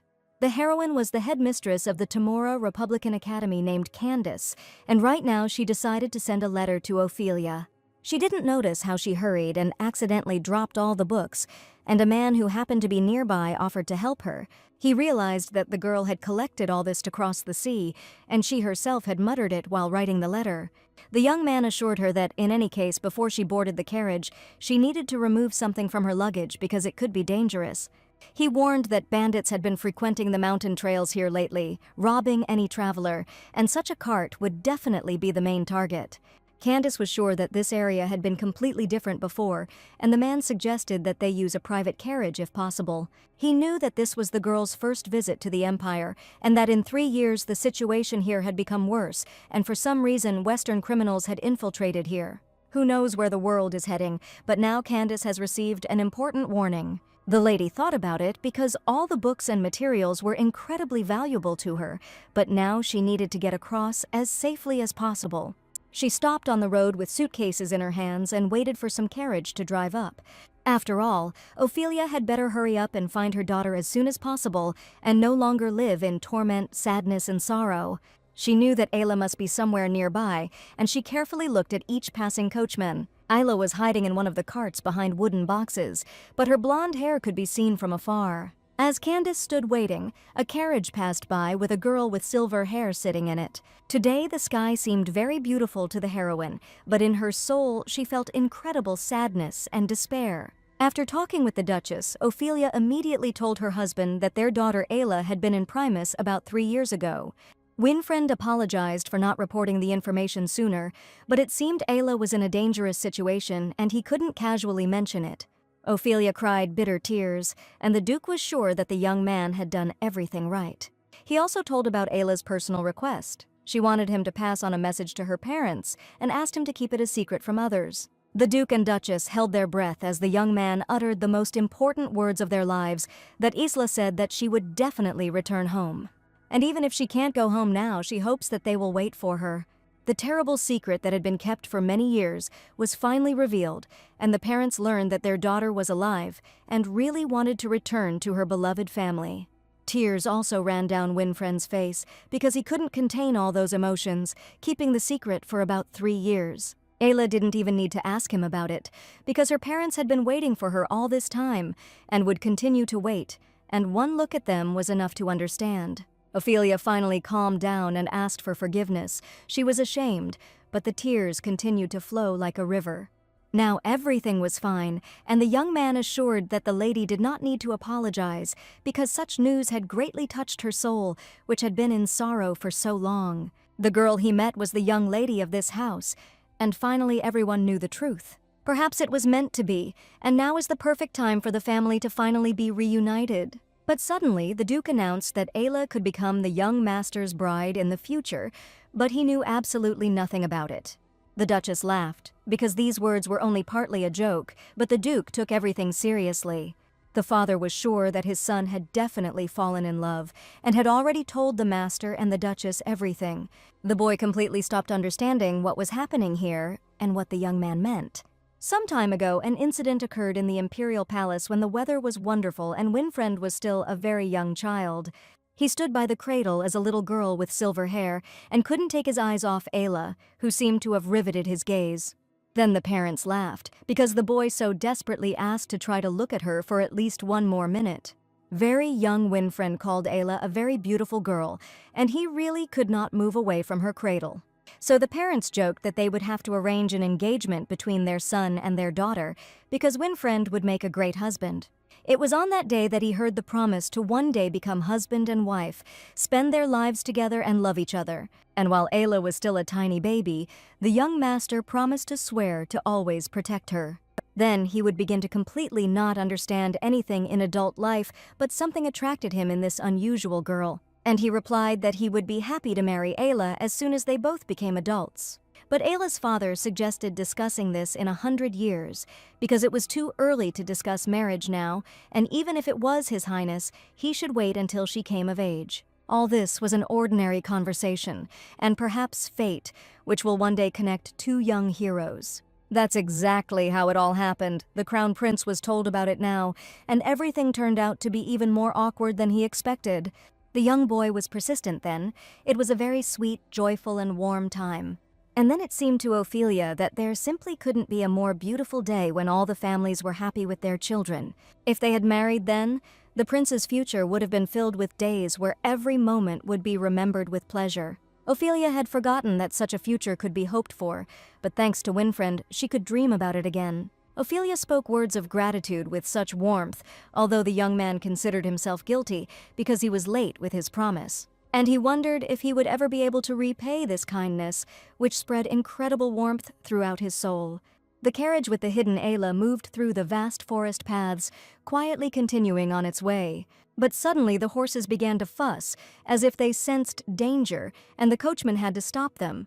He heard a loud order to stop, and immediately stopped the team right in the middle of the forest. It was Monsieur Claude and his maid Laura who unexpectedly found themselves in this forest. The coachman was frightened because Mr. Claude really did look like a real bandit. They dressed up to look like fur traders and had no choice but to walk through like that. The security at this point where the carriage passed had been increased ever since they had decided to split up and regroup, and Claude was responsible for ensuring the safety of the entire route. He was very worried about the condition of Ayla, who had been traveling for a long time, and asked the lady to get out of the carriage. The lady's appearance was very sickly, and leaning against the boxes, she asked if they had really arrived. The girl's temperature never dropped, and this could become a problem, so Laura suggested taking a camouflage potion with a fever. They were supposed to completely hide her identity, but health came first, and Claude asked Laura to forget about the potion and instead bring the cloak. She didn't understand why the young man was so worried, but he insisted that it didn't matter at all now. He suggested that they leave all conversations for later, but suddenly 3 strangers were heading towards them along the same path. Laura was scared when she saw them, and Claude asked them to remain calm. Running away would arouse suspicion, and now they would play the role of fur traders.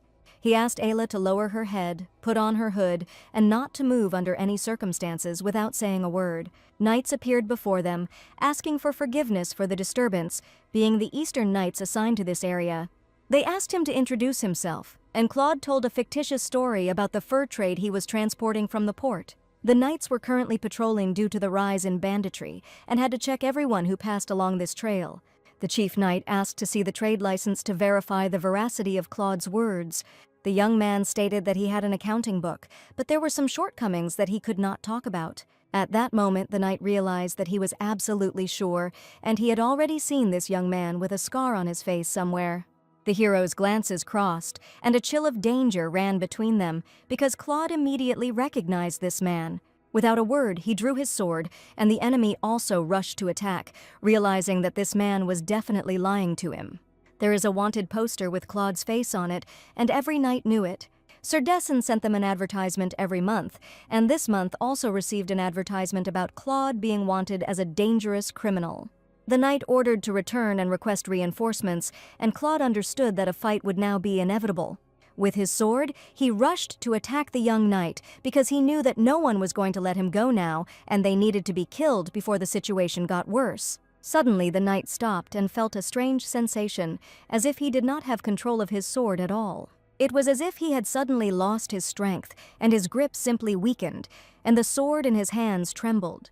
The female voice asked permission to fight alongside Mr. Claude, as Ayla understood that they needed help. After all, this was her chance to test her own strength, and getting out of the carriage, the girl prepared for the attack. Claude knew that Ayla was in no condition to fight and asked her not to interfere, but now she wanted to get real combat experience. Claude was going to kill these knights, and he had to stop them, even if he had to use force. Ayla asked the knights not to run away, because of course they wouldn't call for reinforcements just for her, but none of the knights were going to listen to her.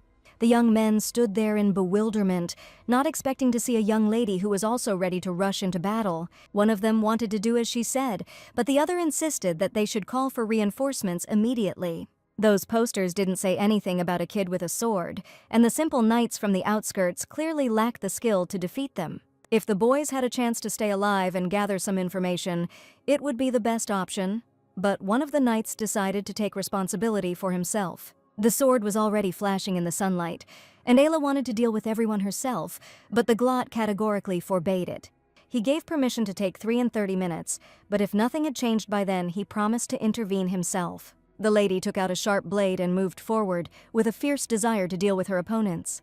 The knights considered this girl an ordinary child and did not understand how 3 people could go after her alone. But Ayla was not to be underestimated because of her age, and waving her sharp blade, she asked the young men to come to her. Byron soon arrived on the scene and only now learned what had really happened. Claude told how his daughter had single-handedly defeated 3 knights, who now lay dead on the damp ground. It was amazing, but just one young lady, with a huge thirst for justice, dealt with 3 grown men. She sat on her knees on the ground opposite one of them, because this was her first battle in which she won a worthy victory.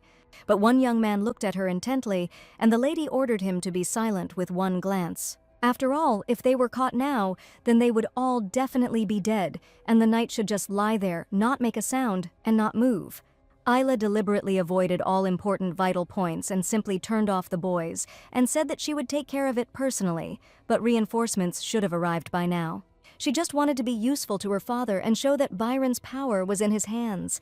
And Byron was glad that he had such a kind, wonderful daughter who killed 3 people no matter what. The girl had a sword in her hands, and a terrible thought flashed through her head that she should attack Byron right now and kill him. She could turn around and swing, but she was afraid that she would be able to plunge that sword straight into his defenseless heart. But now was a wonderful opportunity that could never come again. The heroine pulled herself together and decided to endure until the terrible curse was imprinted on her body, and she only modestly thanked her father for the praise. Byron asked his daughter to come closer to look closely into the eyes of the future killer. There was a terrible grimace of a smile on his face, and he even noticed how the lady got all dirty while she was trying. He checked to see if everything was okay with her beautiful hair, and luckily everything was fine with it. The young man lying on the ground heard the silver hair and did not remember that the first prince had a daughter. Claude asked the gentleman to leave immediately, first to sort out the cart with supplies. They had already passed the main checkpoint, and it was better to move with one cart. But if this happened, the knights understood that Byron would escape. He understood that he needed to gather all his forces and arrest him, and Ayla quietly informed the knights to gather their comrades and return back, and not to think of sending a surveillance group. She admitted that she was not on Byron's side at all, and that this whole performance was simply staged so that he would believe it. It's just not the right time to make an arrest, and she asked that this information be passed on to her comrades. Isla hurried back to the carriage, passing on all the important information to the living knights, who, in Byron's opinion, were finally dead. The knights lay motionless and waited for the carriage to move on so they could carry out Ayla's orders. Byron ordered the men to wait in the original shelter. Capella had not arrived yet, so they would have to bring her themselves. This meant they weren't going to the shelter, and security was tighter than expected.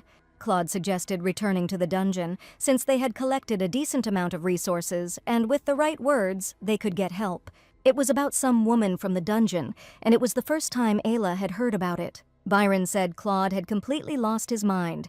It was a dirty place, and after what he had been through there, he definitely didn't want to go back there. Ayla didn't understand what they were talking about, but Byron confidently insisted that under no circumstances would they return to that shelter. After all, who knows? Maybe they are heading in a completely different direction, which no one even suspected. Byron knew a smuggler working nearby, and once they crossed, the Count would prepare a hiding place for them.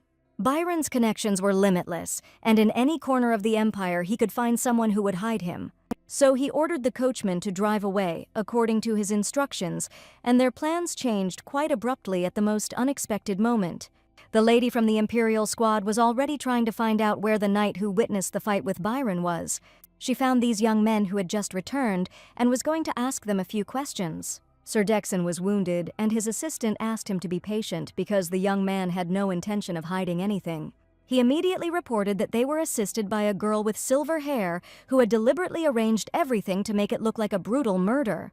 The young man told everything in great detail, and how the lady had deliberately turned them off, leaving no wounds. It seemed like this could not possibly happen, because Byron had to make sure that all the knights were finally dead and out of danger.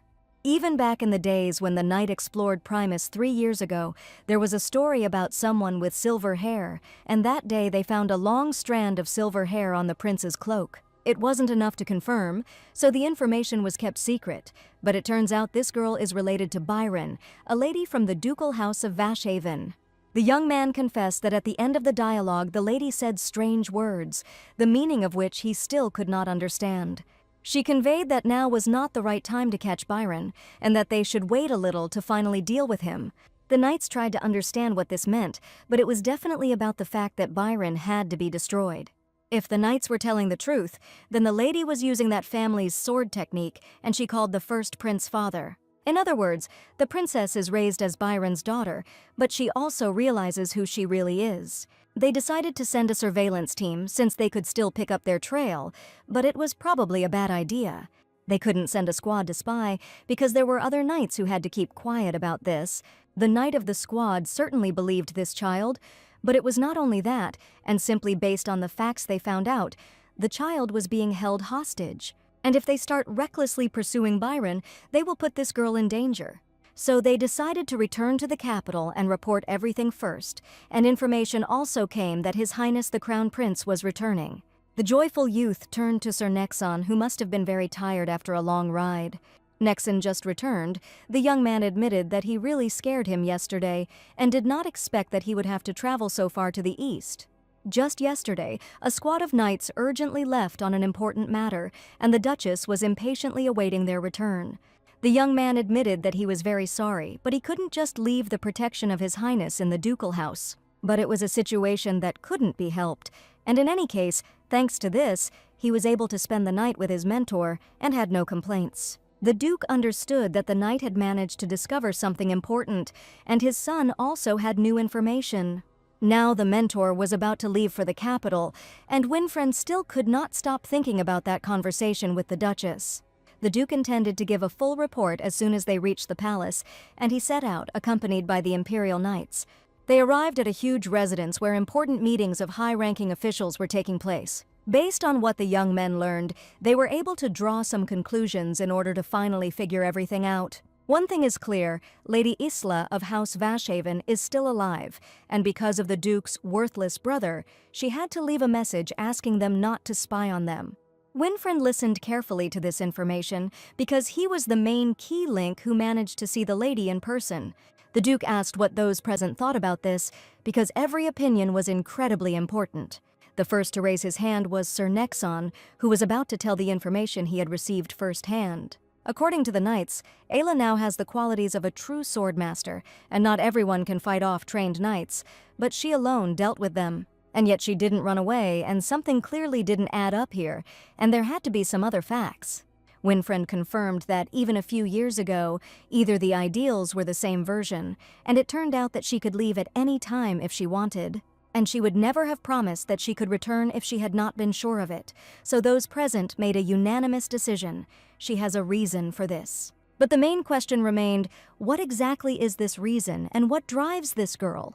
They decided to consider conducting a noble audit of the imperial organs before reaching a definite verdict at the meeting. Those present fell silent for a moment, and probably no one expected that a noble audit was to be conducted. The Duke asked if they were really going to involve the nobility to sort out this problem. The knights followed the trail to the westernmost region and finally found the hideout, but when they arrived, the building was already empty.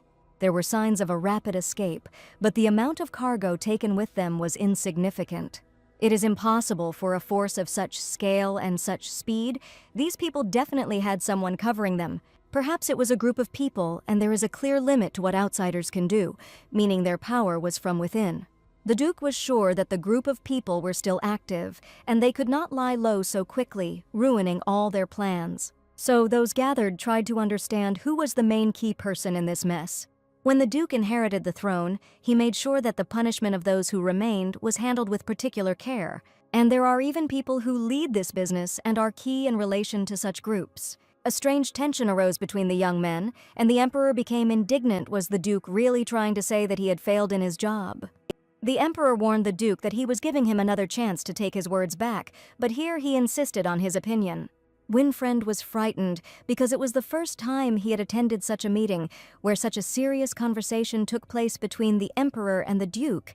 The boy decided to intervene in order to somehow defuse the situation so that the Emperor and the Duke would not completely quarrel. One of them suggested making a plan, and the other asked for names in the Ministry of Internal Affairs. The knight of the squad turned to the young man because he was not yet accustomed to this, and his father and the Emperor had always been like this, and over time he would definitely get used to it. It is rare to have such a friend and subordinate in one person who can speak so frankly with the Emperor. The Duke asked his son to cherish the people with whom fate brought him together and to learn to choose his companions correctly. Now they understood why the young lady could not return back, and that was why the Duke made this offer just in case. It was purely a hypothetical assumption, but if there was any chance, he wanted to get to the bottom of the truth. His daughter said she would come back, and the father was sure that he had to do his part to become the kind of father she would be proud of. That evening, the carriage stopped in one of the small towns, and Candace, dressed in a dark cloak, promised to return soon. The area had recently become filled with some dangerous people, and the coachman asked the girl to be careful.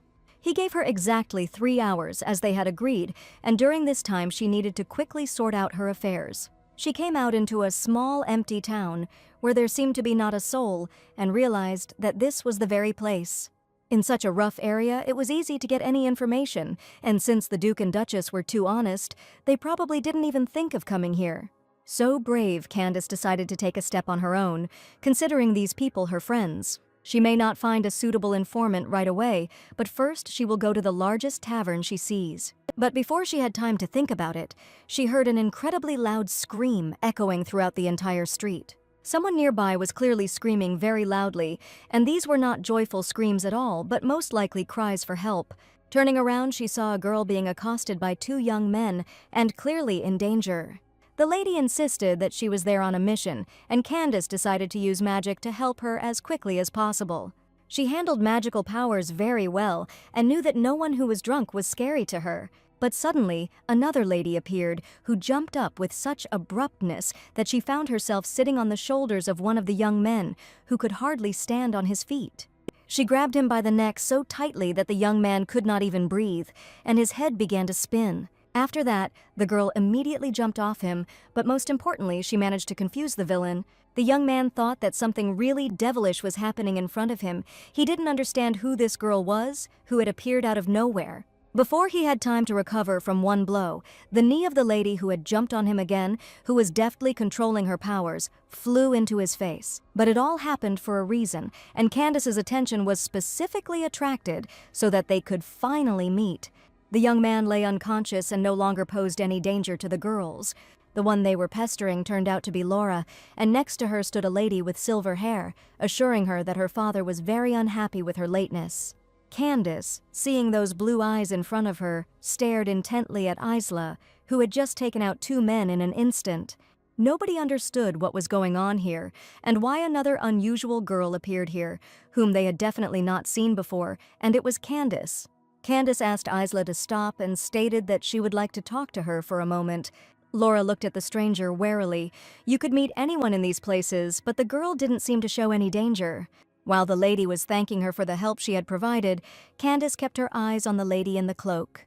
She asked her to stop again and stated that she just wanted to talk to find out some details. Suddenly, the magical alarm clock rang, which meant Candace had to go back. After all, if she stayed here a little longer, the carriage would leave without her, but now this girl couldn't get out of her mind. Candace desperately tried to think and remember, because it was not just a matter of ordinary curiosity. Now she needed to find information about her friend's daughter. These girls would still be able to meet, if it was destined to happen, and Candace decided to head back to the carriage. The small-town tavern was in chaos, and Byron threw his glass of water on the floor with a loud thud of anger.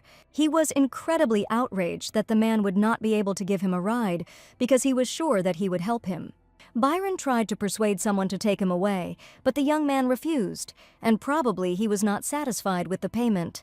The girls finally returned, and Laura offered to bring water so that Ayla could take her medicine. Byron tried to persuade the man, his acquaintance, but for some reason in an instant he changed his mind about helping him. It wasn't that he changed his mind, it was just that the situation had changed dramatically, and there was a suspicion that a traitor was lurking nearby. On the way here, I met only corpses, and not a single living soul was found near this place. He found out that a certain rumor had spread, which meant that there was a survivor among them, so he angrily turned to his daughter, asking if she knew anything. Trying to defend the girl, Claude stated that it was entirely his fault, and that it was the first time the young lady had fought anyone herself. Claude stated that he had to check and make sure that everyone was dead, and Byron realized how serious a mistake Claude had made, but suspected that it was done on purpose. At that moment, Ayla began to tremble as soon as she heard the words because Byron began to suspect something. Claude insisted that nothing had been done on purpose, it was just a small mistake. Byron shouted angrily as the young man was now going to answer for his mistake that got them into trouble. Claude knew he could expect the harshest punishment, but now he was a winning player on this team. That's why Byron can't get rid of him so easily, and the frightened Ailey looked into his eyes, waiting for what would happen next. Claude remained cool, for he knew his master's behavior very well. As soon as the girl entered her room and finally closed the door, she couldn't even breathe from the strong excitement that filled her body. She didn't understand what was going on, whether Claude had noticed something too, but he had no reason to help at all. All this time he was just being kind to her, but for some reason he continued to do good deeds for her. And in an instant, Claude's attitude towards this girl changed incredibly, and he no longer gave in to his master's orders. Claude was kind and considerate to her, and tried to protect her if he felt he could. And at that moment, Ayla remembered the words of the young prince, who that evening said that the girl needed to learn to accept what she deserved.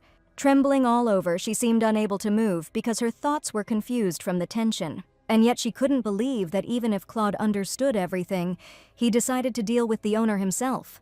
And she couldn't even imagine that someone could be so kind and sincere to her, just like that, without asking for anything in return.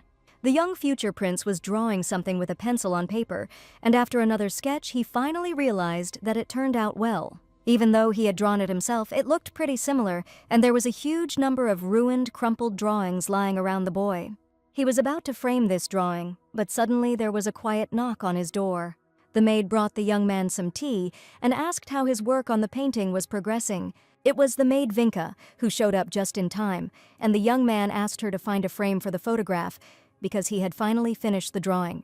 He was very apologetic about continuing to load the girl with work, although she had just returned from vacation, but the lady kindly asked her not to worry about anything. Pouring delicious aromatic tea into the young man's mug, she admitted that returning from vacation was just part of her grand plan. The girl was not going to tell what the plan was about, because she wanted to keep it a secret for now. Vinka was always incredibly kind to the young master, and she was his support and pillar. The lady wondered who the young gentleman had been so diligently drawing all this time, because she saw that there were crumpled sheets of paper lying around him. The young man was incredibly delighted with his work and proud of the drawing he had made.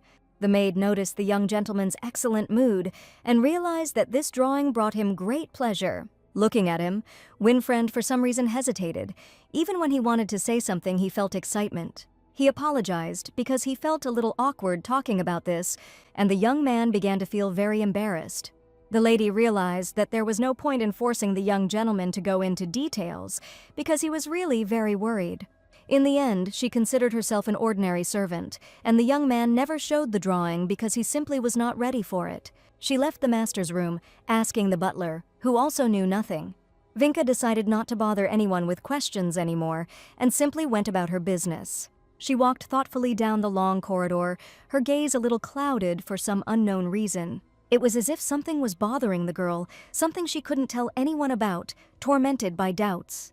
Stopping at the huge window, behind which the evening was beginning to fall, she thought that the effect was not as expected.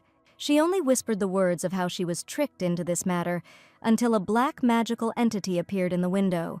The magic tool always had some limit, but it was still in the experimental stage, and that was to be expected. She didn't expect the effect to be so unstable, and asked the magical dark entity to either improve it or change it, because mental interference magic was very difficult. Entering the room and addressing the dark entity, it turned out that the lady's blood was interesting, but nothing more, and the magical demon fulfilled his part of the agreement. Now she was communicating with a magical shadow, with whom she probably had some kind of agreement earlier. The shadow insisted that if the lady did not want to be caught while breaking into the imperial palace, then it would be better for her not to get involved in this matter at all. The maid remained standing in front of the dark window, and this was her secret, in which dark magic was involved. The butler, who was passing by, asked what the girl was doing there, and he did not recognize her face at all. The lady stood silently, her back turned to him. She understood that she had been drawn into dark magic. She collected her thoughts to find the right words to prove to the butler that she really did work here. So the lady smiled and asked him the reason why he didn't recognize her, and whether the butler had decided to tease her because she had just returned from vacation, calling herself a servant of the imperial palace. The next day, a guest arrived at the palace and wished his lordship a good day. It was the cheerful Candace who, after a whole day of official business at the palace, met the hero with genuine enthusiasm.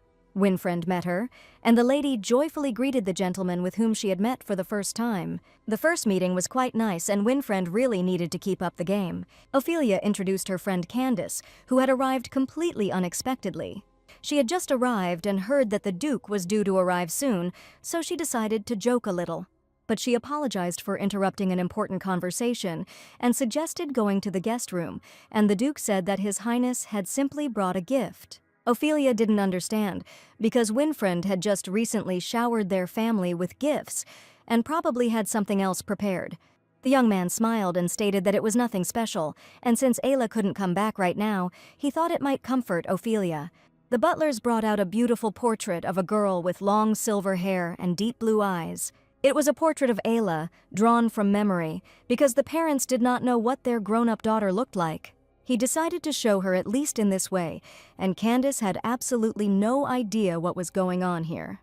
He asked his parents to stay strong, presenting them with a portrait as a gift, and Candace now realized that this child was Ayla, but how did the crown prince know her? Pressing the portrait to her heart, Ophelia burst into tears again and thanked the young man for such attention.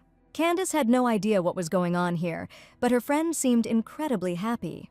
But most importantly, she was glad to see her smile, and everything probably worked out. Young Isla was in one of the hotel rooms, and Laura announced that it was time to move out. The heroine knew that at any moment they would have to leave again and hide. It was completely unknown where they were going to go next. Laura admitted that it was time to leave as soon as possible, but as soon as she saw the lady standing in the open window, she immediately became indignant. After all, the maid said that you can't show your silver hair because it's too noticeable for others. Isla became increasingly disobedient. She no longer wanted to play other people's games and decided to manage her own life. She took the medicine and rested, and now she felt just fine, but she still needed to drink the disguise potion. There was a long road ahead, and she needed to stay in good health because Laura knew how difficult it was to care for a sick person. Isla knew that Laura had never cared for a sick person before, and she spoke as if she had once done so. Taking the bottle of magic potion in her hands, Ayla drank it immediately while the people outside were asking her to come down as soon as possible. In any case, Laura asked Ayla to remember well that her body did not belong only to her, and the owner will be very upset if something happens to her, although the heroine knew that Byron didn't give a damn about her, but she played by their rules. That's why she hasn't run away yet, because if something happens while she's running away, her real father will be hurt and scared. Claude continued to help the girl with care, as if he could sense her feelings. In this altered future, full of threats and uncertainty, Ayla was only supported by the sincere warmth of those moments. But one day there will come a moment when this one-way journey will finally end, and she will regain her freedom. Freedom from the terrible curse that Byron placed on her when she was still a child. The heroes arrived at a huge estate, which was to become their refuge for some time. A good-natured man with a light beard came out to them. It was Count Ernar from the kingdom of Inselkopf. Byron was indignant that the Count was laughing, because he had been suffering the whole way because of his stupid handshake. This was the very man who was supposed to hide Byron in his estate for some time. Such was the nature of these people, and the Count suggested moving on to the main point, allowing his son to be introduced. The fair-haired youth with emerald eyes was the heir to a family named Gerald. Isla looked closely at the young gentleman, noticing a mysterious grace in him, and the Count asked her to love him and favor him. When they met, Ayla realized that they had met the gaze of an unfamiliar young man. At that moment, when their gazes met, it was as if a ray of sunlight fell on them, illuminating everything around. At the same time, in the Vashhaven house, Candace told how she recently managed to meet with Ayla herself. It was dark then, and she couldn't see her face, but her bright blue eyes didn't give her peace, and Ophelia asked Candace to calm down and tell her everything in order. They met in a backwater town near the Empire's eastern port, and the place was a real nest of smugglers. This meant that Ayla had left the country, and apparently, given the circumstances, their plans had changed. The Duke began to get angry, because he understood that his daughter was somewhere nearby, but Ayla strictly forbade any attempts to look for her. They couldn't pursue her without knowing what threats awaited her, although it was incredibly painful to let her go, but perhaps it was necessary for now. Ophelia stood in tears and did not understand that her daughter was somewhere nearby, and how this could be the best solution. and she was ready to throw all her strength and release all the knights so that they would immediately rush to search for their only daughter. Ophelia was a very sweet lady, but now she was incredibly angry and even screamed for the first time. She doesn't think so at all, and they should immediately find their daughter while there is such an opportunity and exact information about where she was recently seen.